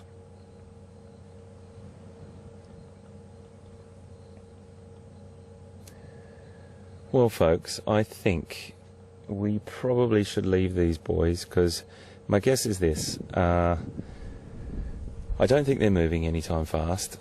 I don't think their bellies are lean enough to be hunting at the moment. They're really going to just probably stay like this, and at the moment we're looking at the back of two wonderful cats, but I don't really want to keep you sitting here for the next hour and 10 minutes looking at cats, at the back of cats. So what we might do is do another circuit and have a little bit of a look around. I want to stay close to base just because of the rain as well, see what else we can find. It's great temperature for leopard, and maybe we'll come across some other things. How does that sound? I reckon that's a good idea, Ian. What do you think? Yeah? Okay. Let's, oh, here we go. Just as I say that, he's going to look up. Is he? No, he's gone back down. We're probably going to have a bit of a time negotiating it.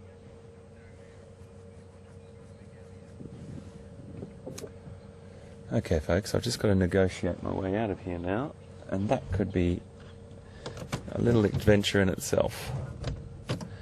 Excuse me, boys, I'm just about to start up.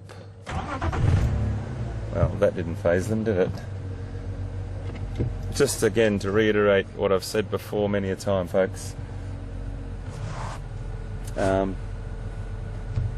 These guys and many of the other animals on the reserve are not very phased, or not phased at all by our presence. Okay, we've got another vehicle coming in here, so I'm going to try and move off. If I can. Can I get through there, Liam? No, I'm not going to get through there, am I?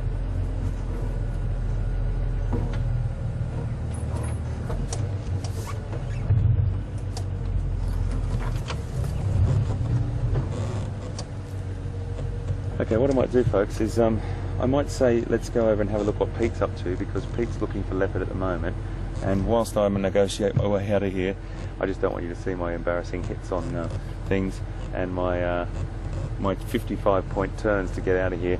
Anyway, let's cross over to Pete. I'll see you real soon, okay? You can come in here, mate. I'm going to take off, okay?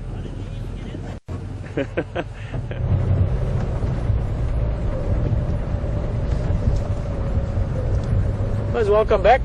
Fun afternoon with Hayden so far.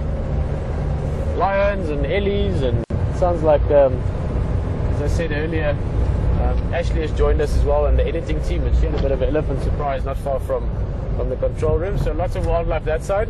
We've been looking around, scratching around, and then we had a radio report. Sorry that I'm not looking at you, but I want to keep a careful eye on the ground here.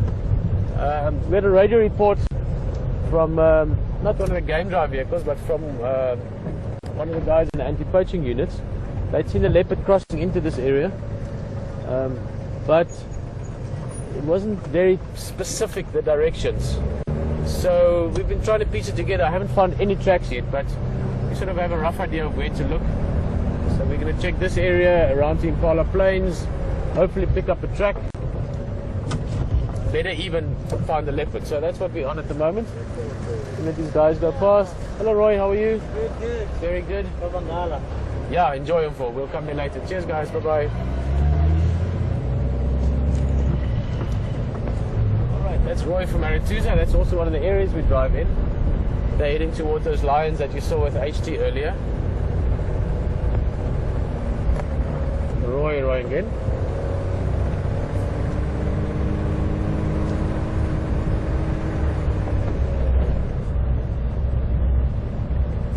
Roy again, huh?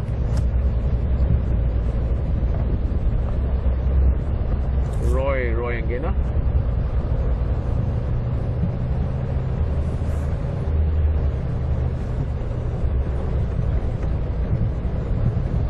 Roy again, huh? I try to look around carefully for the track. So basically that's what we're up to now. We know that a leopard came into this area, but this area I mean a few hundred hectares. We're probably talking about a 1,000, 2,000 acre block. We've got no specific point of entry, only a sort of an estimated description from the guys. But it's the kind of weather that a leopard should be moving in. I had a talk just now with Texan. I've got a feeling maybe a male called Tingana, and he doesn't go much further west than this, much further east. So we can sort of refine our search to the western part here. So he's a little bit sort of, feeling your way around, but at least we know where to start feeling around, kind of thing. So the key thing now is just to look around very carefully. This area was burnt not long ago. You can still see the habitat here. You can see that bit of this sort of the sootness or the sooty blackness. So we must just look around carefully.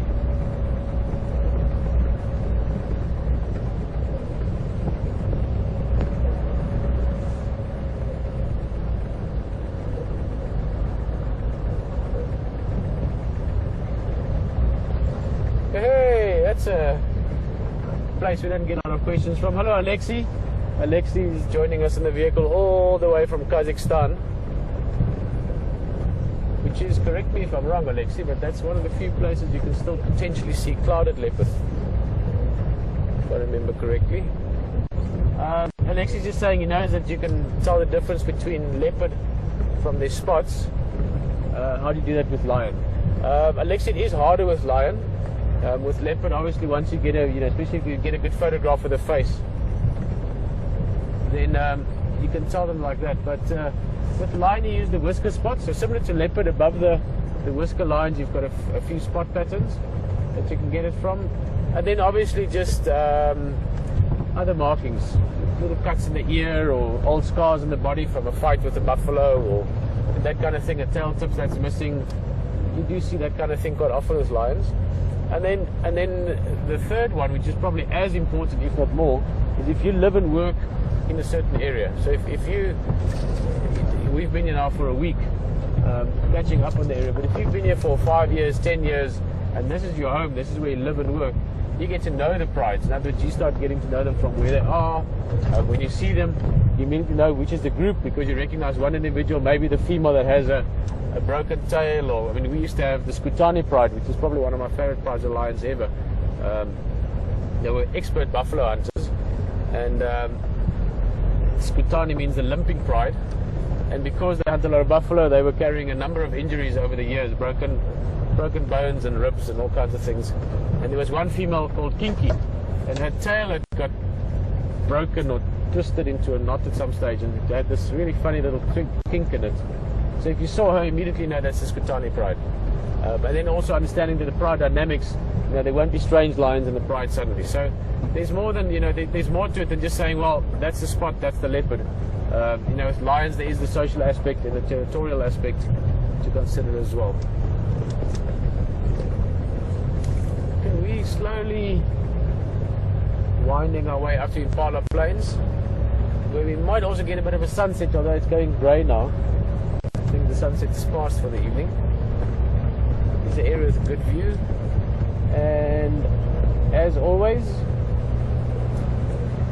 looking to find the leopard. And Alexi, and anyone else that's interested, if it is a leopard, I think it might be a leopard that I've never seen before, and also that I've, I don't know his markings very well off the top of my head. So if we do find him, I'm going to need you guys to help me figure out who it is by looking at those spots that leopards don't change.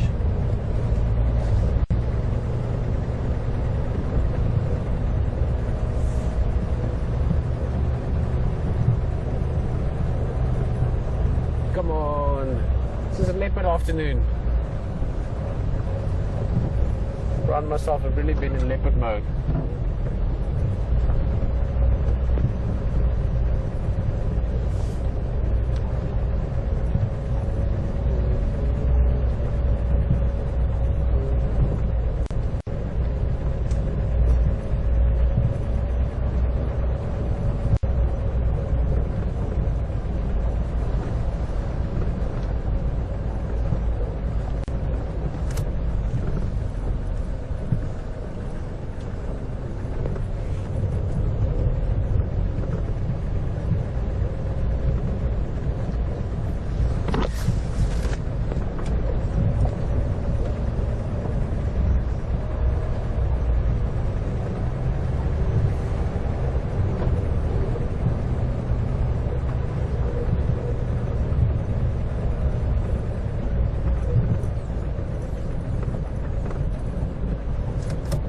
One footprint, one paw print in the sand, and we can start narrowing down on this guy. But so far, even that has eluded us.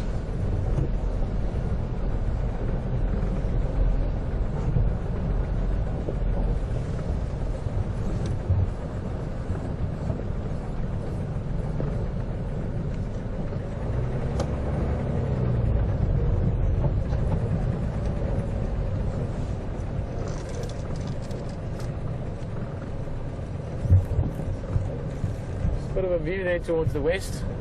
Looks like this sort of magic time of sunset has passed. We'll stop for you now, Brian. I'm going to get a little bit level. There we go. Just stop for a minute, enjoy the view, and listen. It's a very important part of being on drive. Apart from just the enjoyment aspect, all the beautiful natural sounds of bird songs and insects and the wind, there is also the aspect of things you can hear, the information you can gain.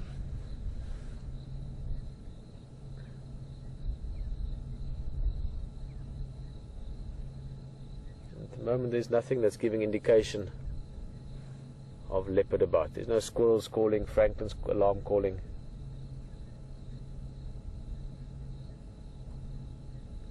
Of interest, quite a misty or a mystical view of the Drakensberg Mountains there in the distance. If you have a look straight in, sort of there where we are now, you can just see a sort of a cloud bank in front of it. That's all the way to the escarpment, and there and slightly to the left there you can see it. One little light way on the horizon, that's all the way towards Hoedspruit area, and the escarpment that's sort of going around to the Olifants River. It breaks through the mountains, and that would be going up to the high veld. We always talk of the low veld. This is where we are, and that is literally the high veld is up over the Drakensberg Mountain escarpment. Then you get into the high veld. We're down in the low veld, which is one of the most amazing bushveld environments. Well, at least in my opinion. I know many people will agree with this. Just absolutely beautiful bush. perfect for a wide variety of African mammals and animals.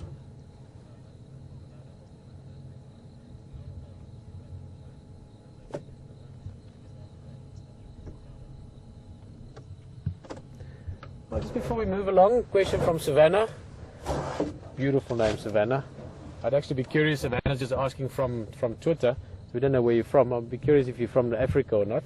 I've got one of my closest friends' daughters named Savannah. Just asking if leopards can swim and if they will actually go into the water after they prey. Yes, they can swim. Excuse me. And yes, they could go after their prey in water, but it's not typical. Certainly not in an environment like this. Again, it would be relative to the area that they're in. For instance, in the Okavango Delta, where there's lots of water, you get lions there that often hunt while swimming. Now, that's not typical lion behavior, but they're in an environment where that works for them. And like in this area, you would have lions that specialize in hunting buffalo. In the Delta, you would have lions that could specialize. In fact, there are some pride there that are very good at hunting, even from a swimming position. And the same would go for some leopard, and the same in our sort of recent experience that we just saw relative to water, 2-3 days ago with that amazing wild dog experience we had. That dog was very, very wary of going into the water. Now, if that was a wild dog pack in the Okavango Delta, they would have been in the water without a thought. So it depends a little bit on the area as well. It's not likely that we'll ever see a leopard swimming in this area, but not impossible.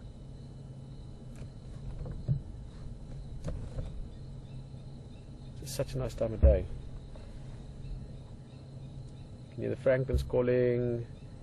Just going to give it another minute or so. You can enjoy the view a bit more. Just want to listen. You can hear a Koki francolin in the distance. Koki, Koki, Koki. Almost like that.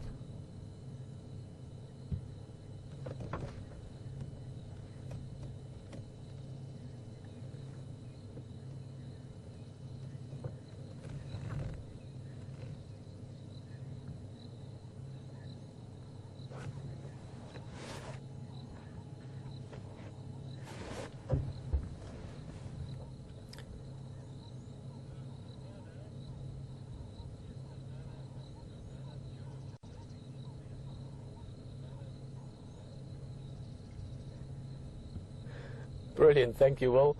Just letting us know that this Savannah is actually from Savannah in Georgia. And Savannah, you won't believe it, but I've actually been in Savannah, Georgia. It's long story, but I ended up in Savannah, Georgia en route to Hilton Head Island. I lived in Hilton Head Island for about 3.5 months, South Carolina. I was playing tennis there, beautiful place. And we traveled through Savannah in the process. Yeah. Okay, let's continue on.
No tracks this side. On the loop back through the same area we've just come through, and then we'll go slowly, just sort of widen that circle further to the west towards Treehouse Dam. I would think almost certainly that, considering the time since we had the report of this leopard, that leopard was moving at the time, and it would have continued to do so to some extent or another. So by now, again, this is all chances, but we should have had a pretty good chance of picking up tracks on this side. So I think maybe the estimate of where it was seen was a rough estimate at best. So maybe it was a bit further east than the guys thought in the original sort of information. Let's expand our search a little bit.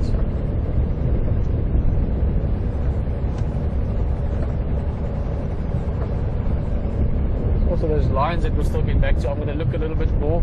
I know HT is keeping a tab on them, but as it gets darker now, if we haven't had any luck with this leopard, I think we might head that side as well. Lions, as you probably know, they tend to be quite lazy in the day and get more active at night. So it's nice and cool, and as the sun is disappearing, it could be that they start moving around. So we'll try and maybe join for that. First, we're going to give this leopard one last good, what's a good word? Good bash. See if we can't find him. Alright, well, while we're giving it a bash, so to speak, looking for this leopard, or this leopard, I'm still determined to find him, so we're going to do our best. We are going to go to those lions later on, hopefully, if it works out. But in the meantime, HT is having a very good afternoon. He's finding lots of things, so enjoy it. He's got some ellies, and we'll get back to you when we find something. See you now.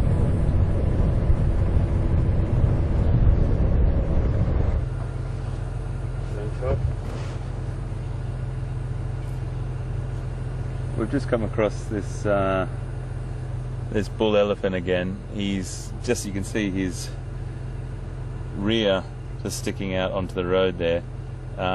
He is in musth, as I said before, so he's in that sexually active time.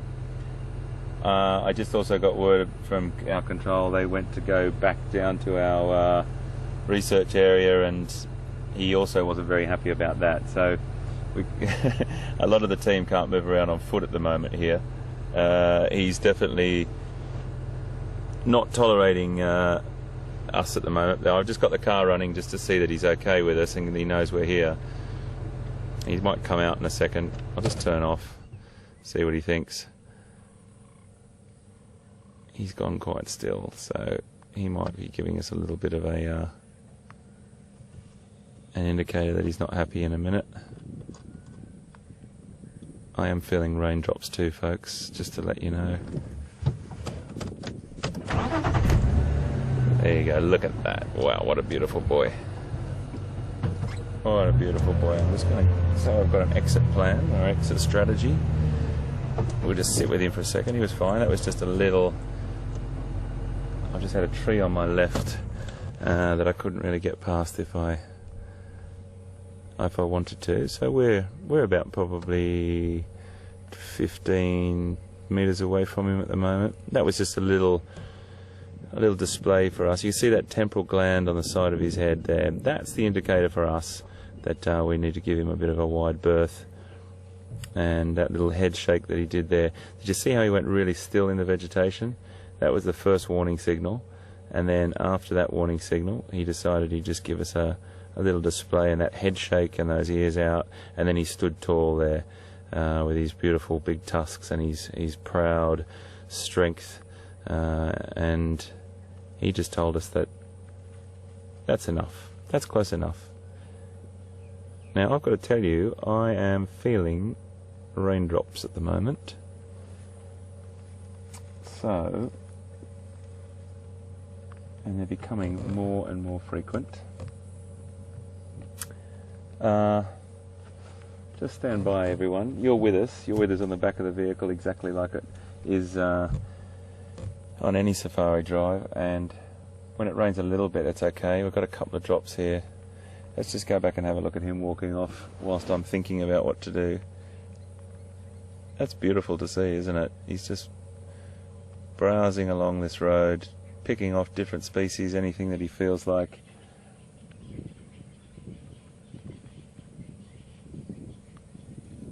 Raindrops.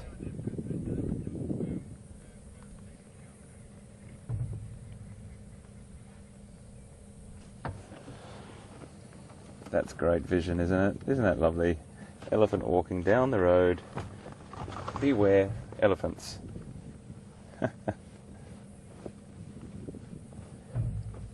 So I'm not sure if anyone's sitting anywhere in the world at the moment that has to be concerned about elephants out the front door. If you are, well, I think that's a fantastic thing, as long as you look after yourself. I think it's great now for me to give a message to the control room. I think it's fine to go and grab a cup of tea now, guys, if you want. Your friend has departed, and put the kettle on. I'll have one in about an hour, if that's okay. That's great. So lovely to see him.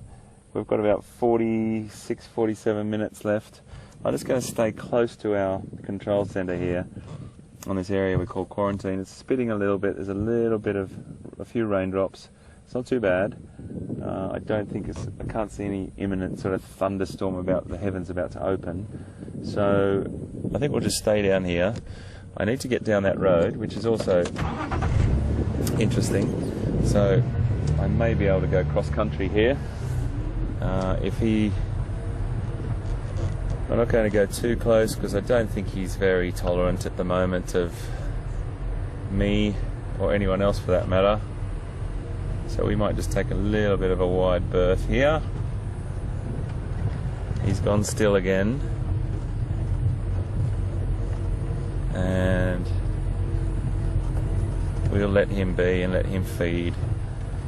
I just need to pick up that road across there.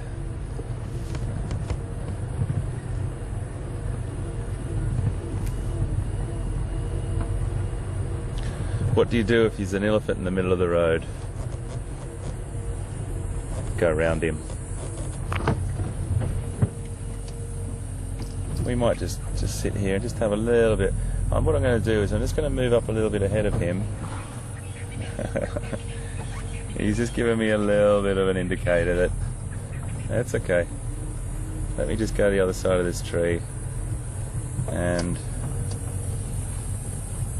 yeah, he's happy days.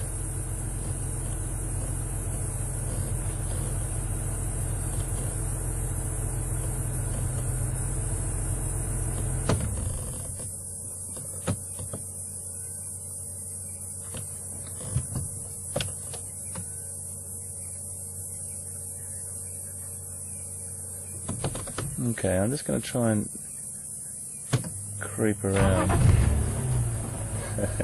Have a look at that temporal gland on the side of his head there as he's flapping his ears. I just want to get you a bit of a look at that. That's the secretion. That secretion that's going right down the side there. It's very, very good. Great vision there, VM. Exuding that musth or that secretion there. It's quite an odour to it when you're up close or you're on foot. He's a fine specimen. Absolutely fantastic specimen. Isn't he beautiful? He's going to be off looking and using his fantastic sense of smell to see if there's any females in estrus or in season around in any of the breeding herds. He's given me a little bit of an indicator at the moment that he's just given me a little bit of an indication that to stay where I am, not go any closer, and resting his trunk on there. Super cool, super confident. An absolutely magnificent specimen. You've been magic, mate. Thank you so much. I'm going to let you be. I find it so hard to drive away from elephants, but I'm also find it hard to turn my back on them. So VM, I'm relying on you to keep your eye on that elephant, and if you go like that, that means go, okay? So whilst I talk to everyone in the back of the vehicle, it's so hard for me not to look at him. I'm trusting you, VM, here. He was a beautiful specimen, absolutely magic, and there he is. Oh, he's coming up my way. No, he's not. He's moving off. But let's let him be. Let's let him feed on. He's been wonderful. Let's let him just have some peace and quiet. And you know what the interesting thing is? There's no way in the world we would ever go any closer for any reason. He's not in the mood for safari vehicles and live streaming from Arathusa and Djuma in Sabi Sand, South Africa. He's not in the mood for that. He's just in the mood for one thing, and I'm sure you can guess what that is. So we're just cruising around now. Some lovely zebra over here. Lovely little herd of zebra just through here. The light's dropped quite considerably, so I'll just give you a little look at these beautiful, beautiful zebra. Just going to stay back here because in this open area they're a little less not tolerant, but they prefer us to stay back a little bit, so they're just walking on. A couple of the females quite heavy in foal there, with the last offspring that zebra had behind her, or the last two actually, from those two females. Beautiful, really lovely. Look at that, that's lovely out just ahead of here, VM. That great sort of shot of the zebra looking out over the grass there.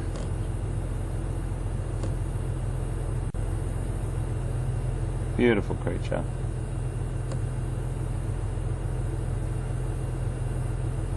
Very social.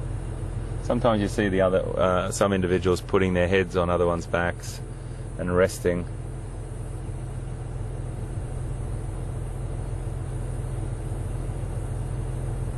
Beautiful. Okay, we'll let you guys go. They're heading off back into the woodland there. They may stick around this area, I don't know.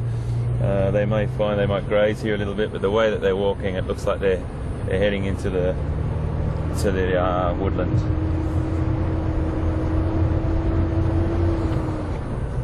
Okay, we've got about 40 minutes to go, folks, so I'm going to go for a little drive, staying close to base. Those little droplets have disappeared. We're dipping our toe a little bit further out and taking our time here. You never know what we might see. I might just drive down a place called Philemon's Dip and see if we can see anything down there. A couple more raindrops. Very, very careful about this.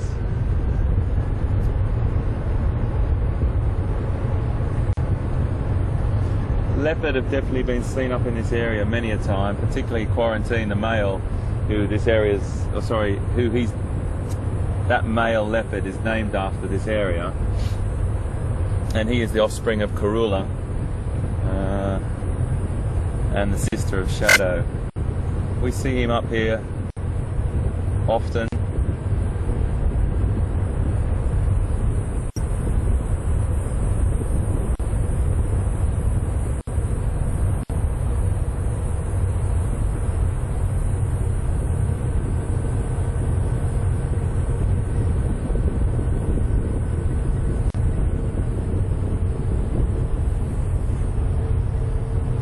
Had a really nice tweet from Suzanne Wolf, and Suzanne wants to know what that really high-pitched is. Can you hear it?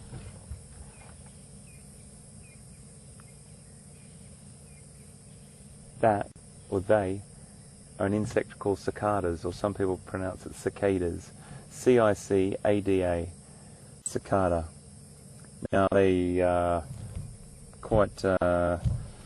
they're found in many, many countries in the world, particularly where I come from originally in Australia. They're incredibly loud, deafening at some points. I've heard them in South America, I've heard them in Africa. They're a fantastic flying insect. They've got a very, very long pupal stage in the ground. Some I think may also, I'm not really an expert on cicadas, but I think most of them pupate and come out and pupate. Sorry, their larval stages in the ground, and then they pupate outside. It's quite a beautiful emergence, and some are incredible colours as well. The ones Pete and I saw one last night actually on one of the lights near our rooms, and it was a pretty drab brown colour, but it had a fantastic sound. I've seen some in different parts of the world, particularly in Australia, that are bright green and about that big, and another one that's black and orange, and another one that's bright yellow. So that's what they are, Suzanne. They're called cicadas or cicadas in some parts of the world, whatever, however you like to pronounce it. And they're a flying insect, about that long, about the size of your thumb, and they make that fantastic sound.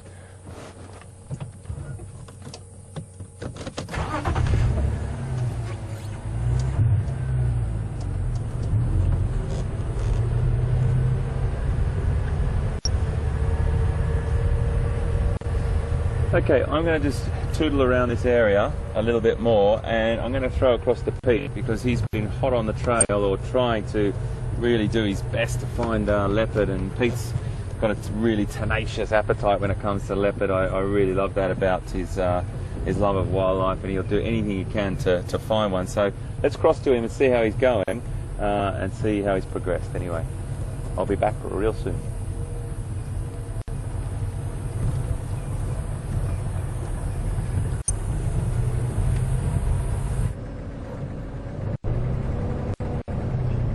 Well, nice elephants. Sure enjoyed them.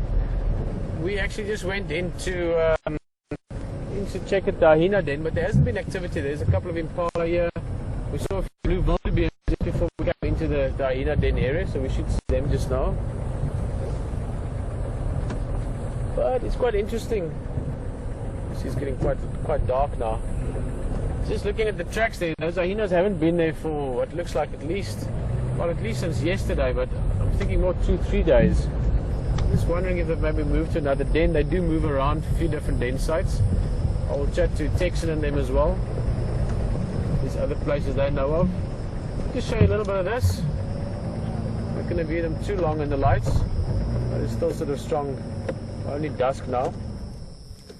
These are gnu, or blue wildebeest.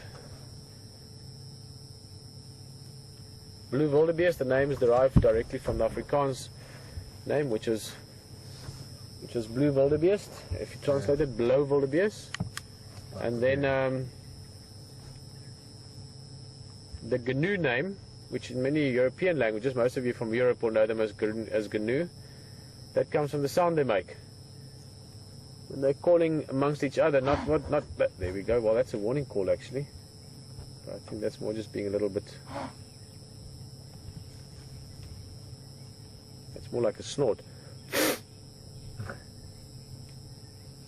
The name gnu is derived more from a sound that literally sounds like gnu, gnu, gnu.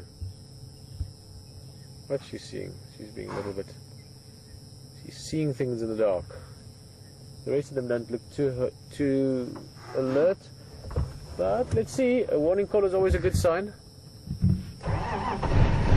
I'm going to go a little bit that way where she's looking. Let's see.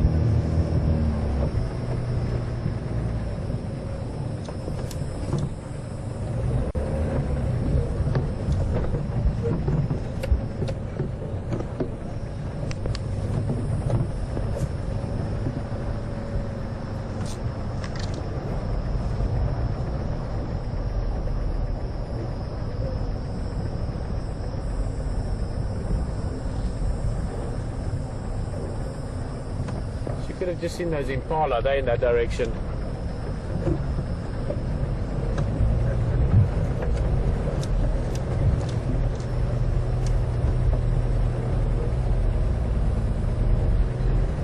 Well, it seems Hayden's having a good afternoon. So you're going to keep looking. You're going to have look at with the there. He's got some giraffe. And we're going to keep doing this. We'll see you back here in a bit.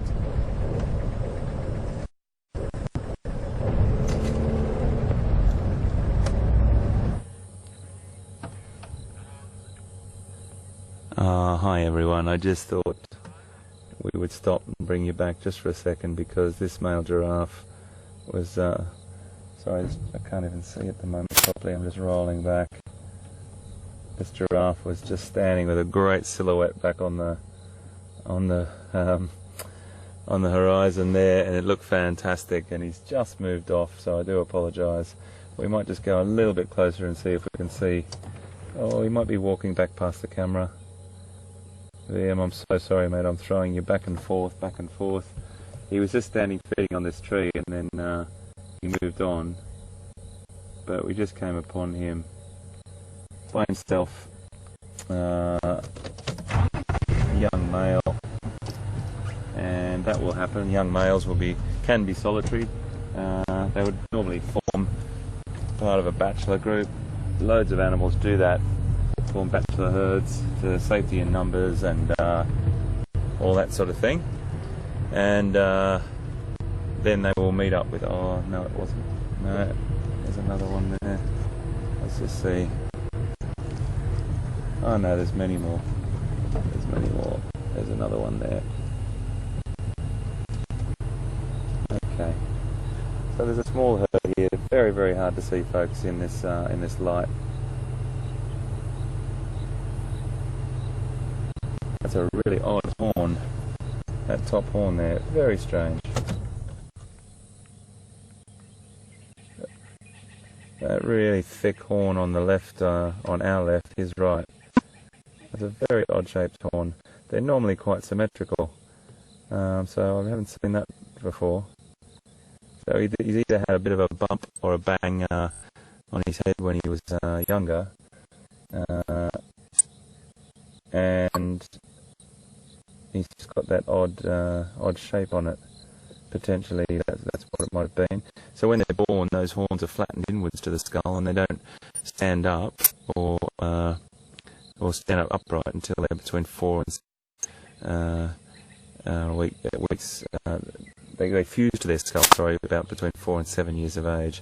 They stand up in about probably 2 to 5 weeks properly, and then you can actually know that they're floating until they're between 4 and 7 years. It's going to go up, and they fuse to their skull, and then if they're a male, they'll use them for a nice shot through there, VM. I can't see if you can see that. A bit of a silhouette of that giraffe up there, mate. Straight ahead. It might be a little bit too far away. I'll move up a little bit for you. There you go. Is that good? There we go.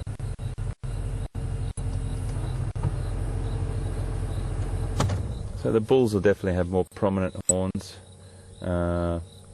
I say it every time we see giraffes, but it's a good thing to know.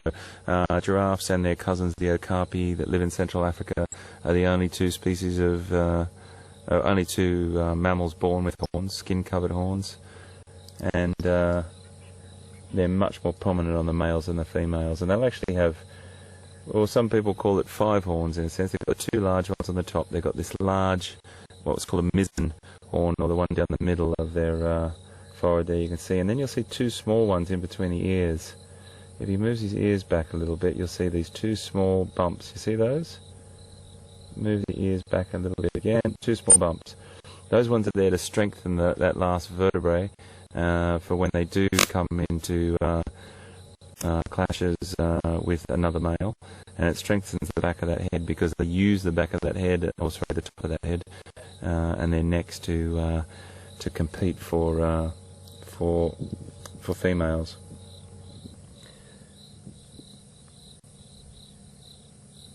At this time,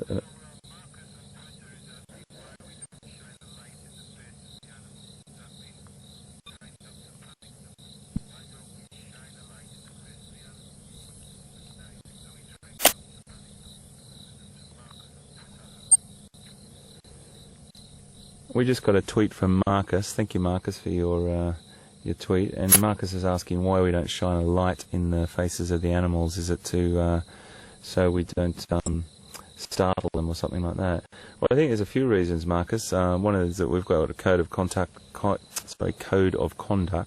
when it comes to viewing animals and taking people out to see them. And the main practice is to use the light to see the reflection of their eyes, but just in a fleeting glimpse, and then you know that you have the presence of an animal, whether it's a cat or an ungulate, a hoofed animal, and then you would use that spotlight just as a wash on the sort of side of the animal. But Marcus, I suppose it's a little bit like us getting a really, really strong torch. You know what it's like when someone shines a torch in your eyes.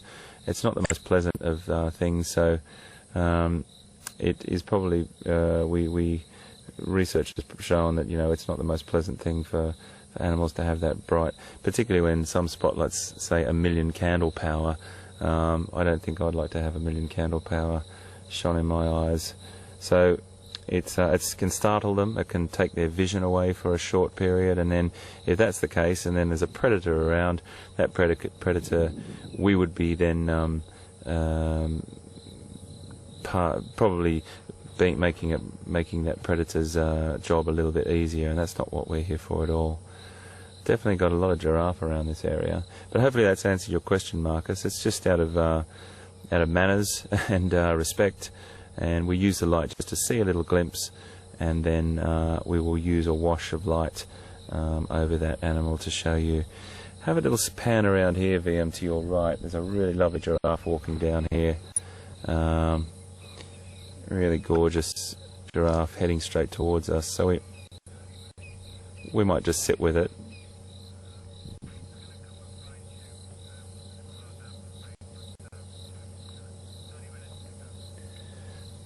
The light is really, really low here, folks, and I don't want to turn the lights on because I just want you to understand that the light has dropped massively, and this male giraffe is walking back into the open woodland across this area, and he'll go in and start browsing and feeding as well.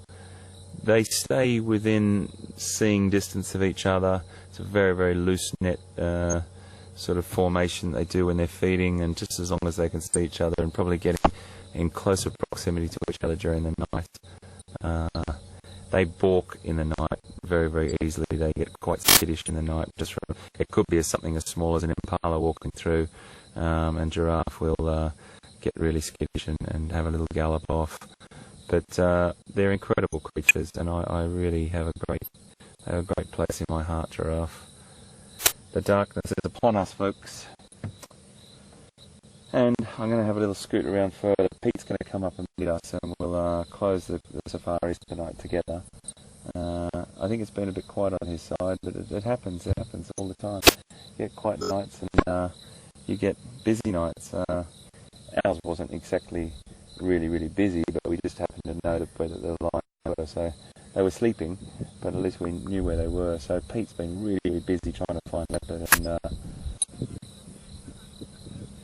we'll get some lights on here, folks, just so we can see what we're doing a little bit, and have a little bit more of a scoot around. I do want to take care of that elephant. So it's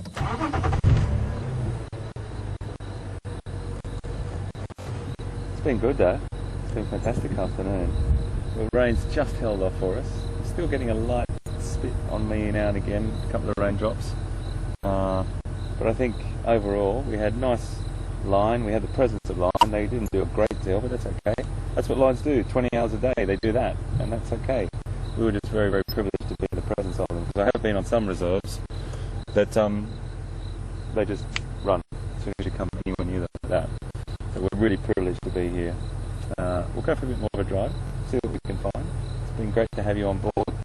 We've got still 25 minutes to go. You never know what can happen.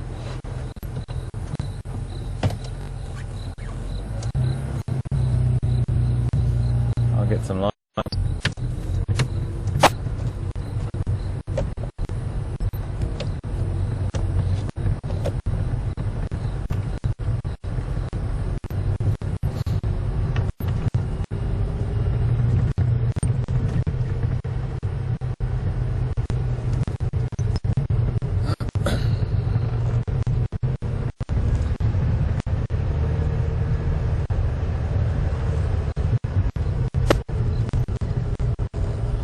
I think we should go and see what Pete's I'm just going to have a bit of a drive around. I think we should stay with him for a while now, because I really do know that these things can just turn around at any second, and Pete's a fantastic tracker and knows stuff, so I really want you to go and have a look at what he's up to, and I'll come back to say farewell. Okay, see you soon.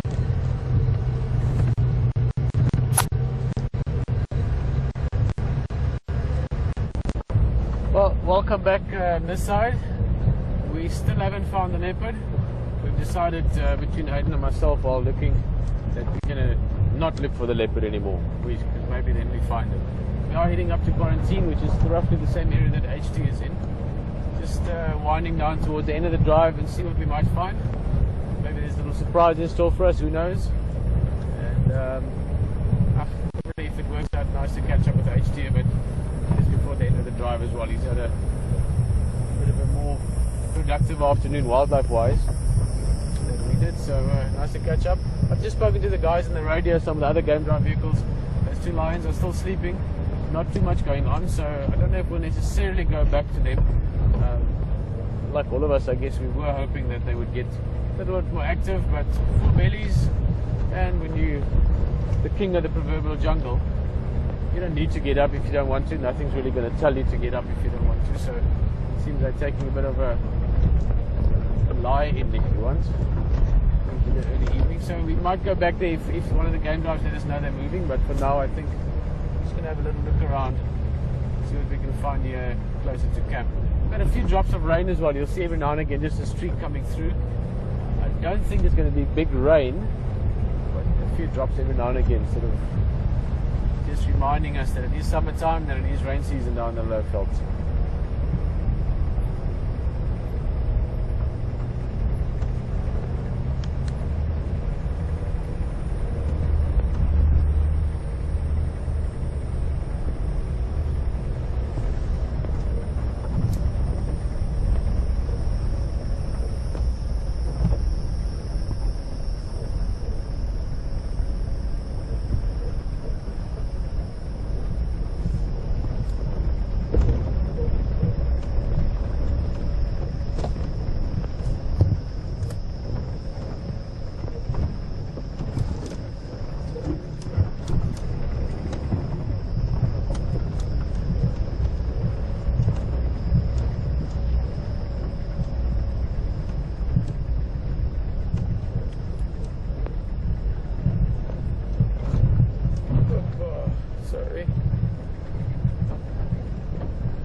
distance just now. There's another game drive vehicle also looking around the same area.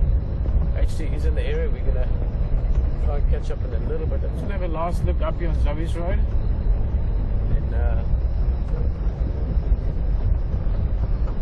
catch up with Hayden. Quarantine here.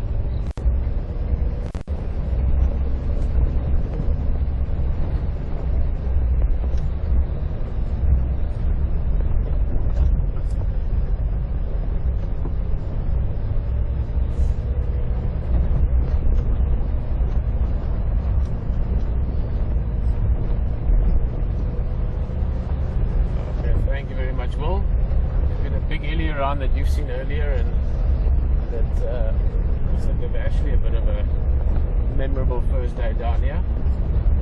Might see him.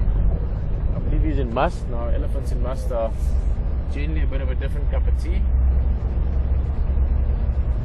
Quite interesting to see him.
bumpy road, sorry.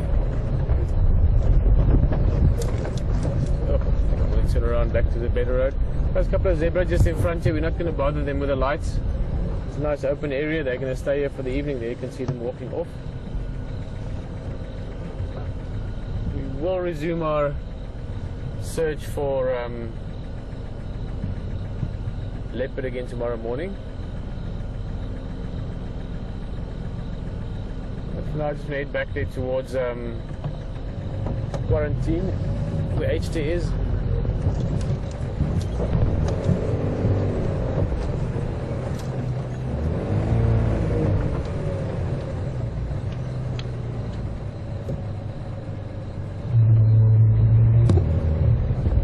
Oh,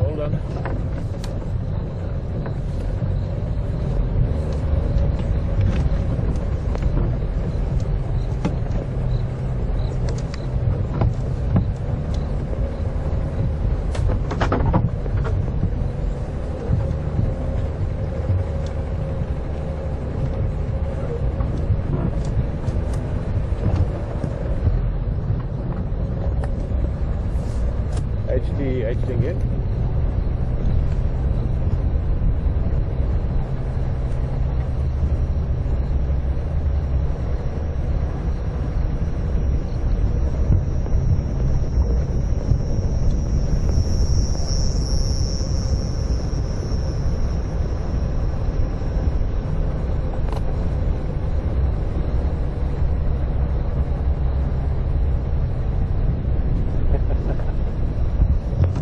Awesome.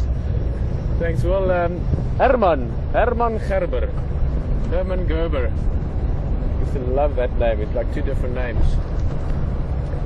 Just a big hello. Brian, you don't know Herman. Herman did what you're doing for a long time. We became very close friends and spent many hours together on this vehicle. So Herman, nice to have you in the vehicle. Nice to hear from you. We haven't spoken for a while. I saw Herman a while back briefly in Namibia. Herman, I had a boy 6 weeks ago. I haven't even told you yet. So yeah, there's a bit of catching up for us to do at some other stage. But nice to have you in the vehicle. And who knows, down the line, nice to maybe see you on here again as well. Although you've got a tough act to follow. Brian is behind the camera. Apart from being a super guy, was a trapeze artist. I'm going to have to bring this up every now and again. So I'm going to have to bring that up now and again. But Herman, you would have had fun down here for this rehearsal stage building up to Big Cat Week. Guys, not to go on about it too much, but you're a very good friend and we spent a lot of time out here. Many of you that have been on drive with us before, you know Herman as well. Herman Gerber, aka Herman Gerber. Well, did you say Will and Kate also say hello? Is that the Prince? Which Will and Kate is that?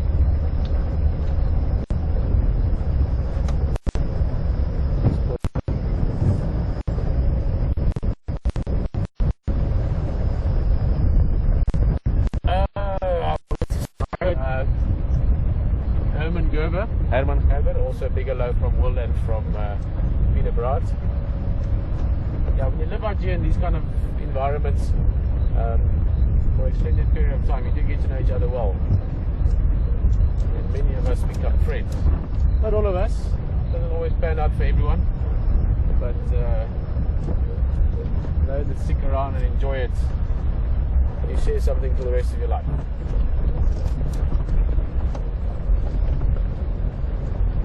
Alrighty, one last run across quarantine.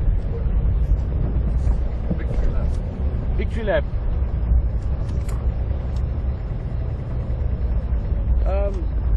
Well, I couldn't get HT on the radio just now. If he is around, it'd be nice to bump into him before we say goodbye.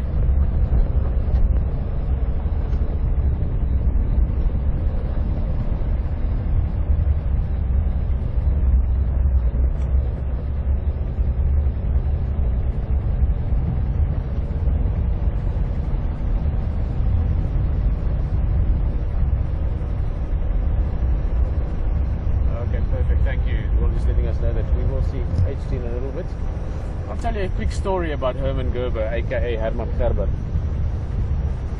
And any of you that do any kind of camera work or photography would enjoy it, and all of you that enjoy wildlife experiences or wildlife live experiences, you should go have a look at the first walk we did live. And Herman was the cameraman. I put some great pictures up of him those days. We built this really cool rig that he was carrying from old army ammo vests with batteries and antennas sticking out the back and cameras. And Brian, you'd enjoy this as well. I mean, the whole setup for it. And it was still an analog. It was almost like the test phase, sort of like we're doing now, but this is going back some years. And by analog, I mean it wasn't even a digital transmission. So it was an analog transmission back to the vehicle, and from the vehicle back to control, which also means it was black and white. And long story short, we struggled. We got this, had to go get a battery, got everything going, and in the end we were like, we're going to do this, let's go. I didn't even have time to get myself a proper walking stick. I picked up a walking stick while we were cruising along. I like to have a walking stick when I walk. It's just handy to put bushes out the way, and you know, if you see a snake or something like that. And I had all his gear up, and there were some elephants in the area, and we were moving around and this and that. To cut a long story short, it ended up that the wind changed a little bit, a couple of things changed, and the elephants came barreling down at us. But full tilt, breeding herd, female in the front, and the transmission was breaking up back to control where Graham was. And we could hear each other on the radio, but that was crackling up with the handheld, and it was just organized chaos. Where we were, it was fine. I mean, I was in a very... It's strange, you go to this really calm and tranquil place when stuff's happening around you like that. And at one stage I just explained to Herman to get out of there, basically, to the termite mound, which is about 30 yards behind us. And the elephant charged, and she stopped very, very close. I'm going to go into details now how close, but extremely close. My next move was to actually ask her to go the other way with the stick, but luckily it stopped before that. But the story about this, apart from being a very, very real bonding moment, because Herman then ended up in the Ziziphus, which is a buffalo thorn tree, which has got these really nasty thorns, and had to get him out of that. And then we were standing on the termite mound, this whole breeding herd, I forgot how many of them, 8 or 9 elephant, came and stood right in front of us like a semi-half moon, and just stood there, ears open. They started relaxing, and they started throwing around a bit of dust, and the little calves came out and they had a look, and then they just moved off. So it was an amazing experience. Very, very bonding experience for Herman and myself. I mean, we were good friends already by then, but after sharing a sort of a very aware moment like that, you know, where all your senses are kicking up at 150% plus, you become very, very close. Now, the part of the story that I want to tell about this, and I say this with all the love in my heart, Herman, but Herman Gerber, forgot to put a tape in the camera. So the only footage ever of this quite insane event, I mean, it really was about as full on as you can get, was the black and white, semi-broken up, static transmission which was going live onto the internet. Many of you might remember this if you've been to this back then. You can probably still find it as the first live walk. And yeah, so that's one of the things I remember about Herman. You said the other day, Brian, we were talking about no cameraman is an experienced cameraman if he hasn't forgotten to record something really good. Now, that was probably one Herman will still remember. But a great memory, and I think I would have it no other way. So yes, it's nice to have in the vehicle. Many other thoughts as well. We were driving earlier before we had you on the vehicle with us, and I was talking to Brian and saying, you know, some of these areas I've got so many memories. I've seen the one area up in Zoe's Road, I could see about 7 or 8 different big termite mounds, and I've literally seen leopard in all of them over the years. So it came on as well. We had a lot of memories. So yeah, nice to reminisce about the past. Actually interesting, that tree, the Ziziphus macronata, or the Blinkbaard wachelbeek in Afrikaans, or the buffalo thorn, the one that Herman got sort of a little bit tucked into with the elephants, that tree has got a great folklore to it. We'll talk about it tomorrow maybe. If you're with us and drive tomorrow, remind me. I should remember as well, maybe for the afternoon drive tomorrow. But it's got 2 thorns in it. If that's the branch, you've got one thorn pointing forward and then one hook thorn that sits on the other side, sort of like a little hook thorn like that. And in quite a few of the African cultures, especially in the Zulu and Shangaan tradition, they say that this tree is a great reminder of life, because in your path, also from thorn to thorn, the branch does this little zigzag. They say that in your life there will be many little twists and turns in life. It's never a straight path. It goes a little bit like this, and a bit like this, and a bit like this, and there will always be things urging you on. The thorns pointing forward, things pointing you to the future, things urging you along, and you must always follow that and always be aware of that fact. But at the same time, you have these little hook thorns, and you must always remember that you must never forget your past. You must never forget what you have learned. And that's a beautiful story that somehow makes sense in this little conversation we just had. It certainly makes a lot of sense for me sitting here in the Jigga 8 years later or so, enjoying this live wildlife experience with everyone. It's a game drive vehicle. That's HT is coming from the other side that we're going, so we'll catch up with him there.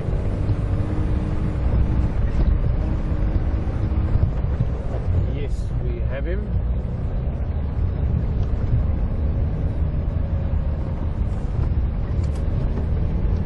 Well, guys, we're going to quickly catch up to HT there. But in short, we did a bit bit of a quiet drive from our side. You had a brilliant drive. This is one of the other amazing things. Having two vehicles out here is absolutely brilliant. Gives you different opportunities to see different things. It's been a lovely afternoon.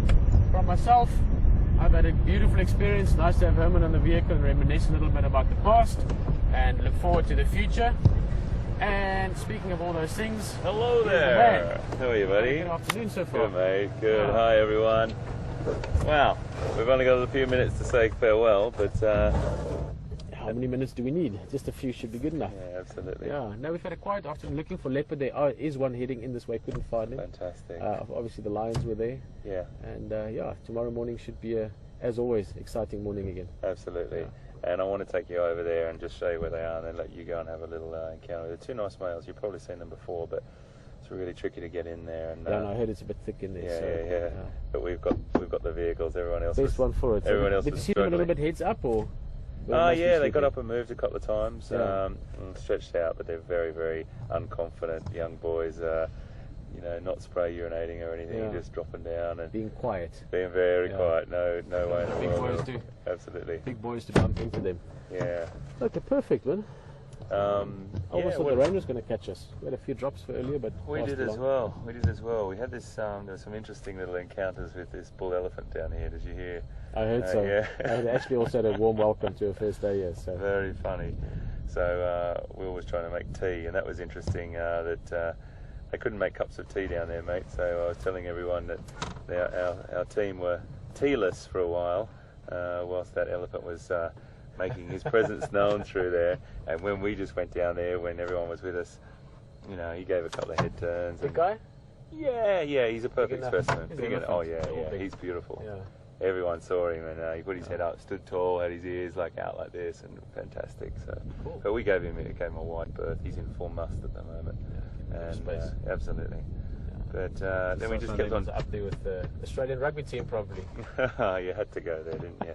It was going so well, Pete. It was, but you know me, yeah? It's going so well. No, brilliant, Sam. We went around just sort of at the back of that sandy patch area and down towards Buffelshoek Down.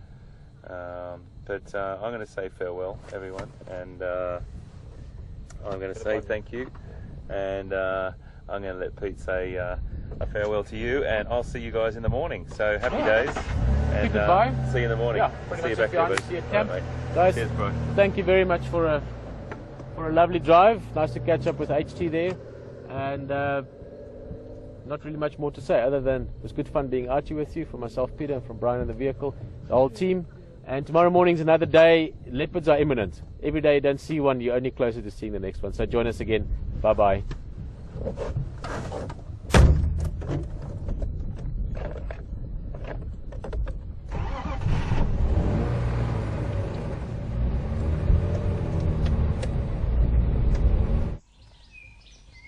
Start and end your day on safari.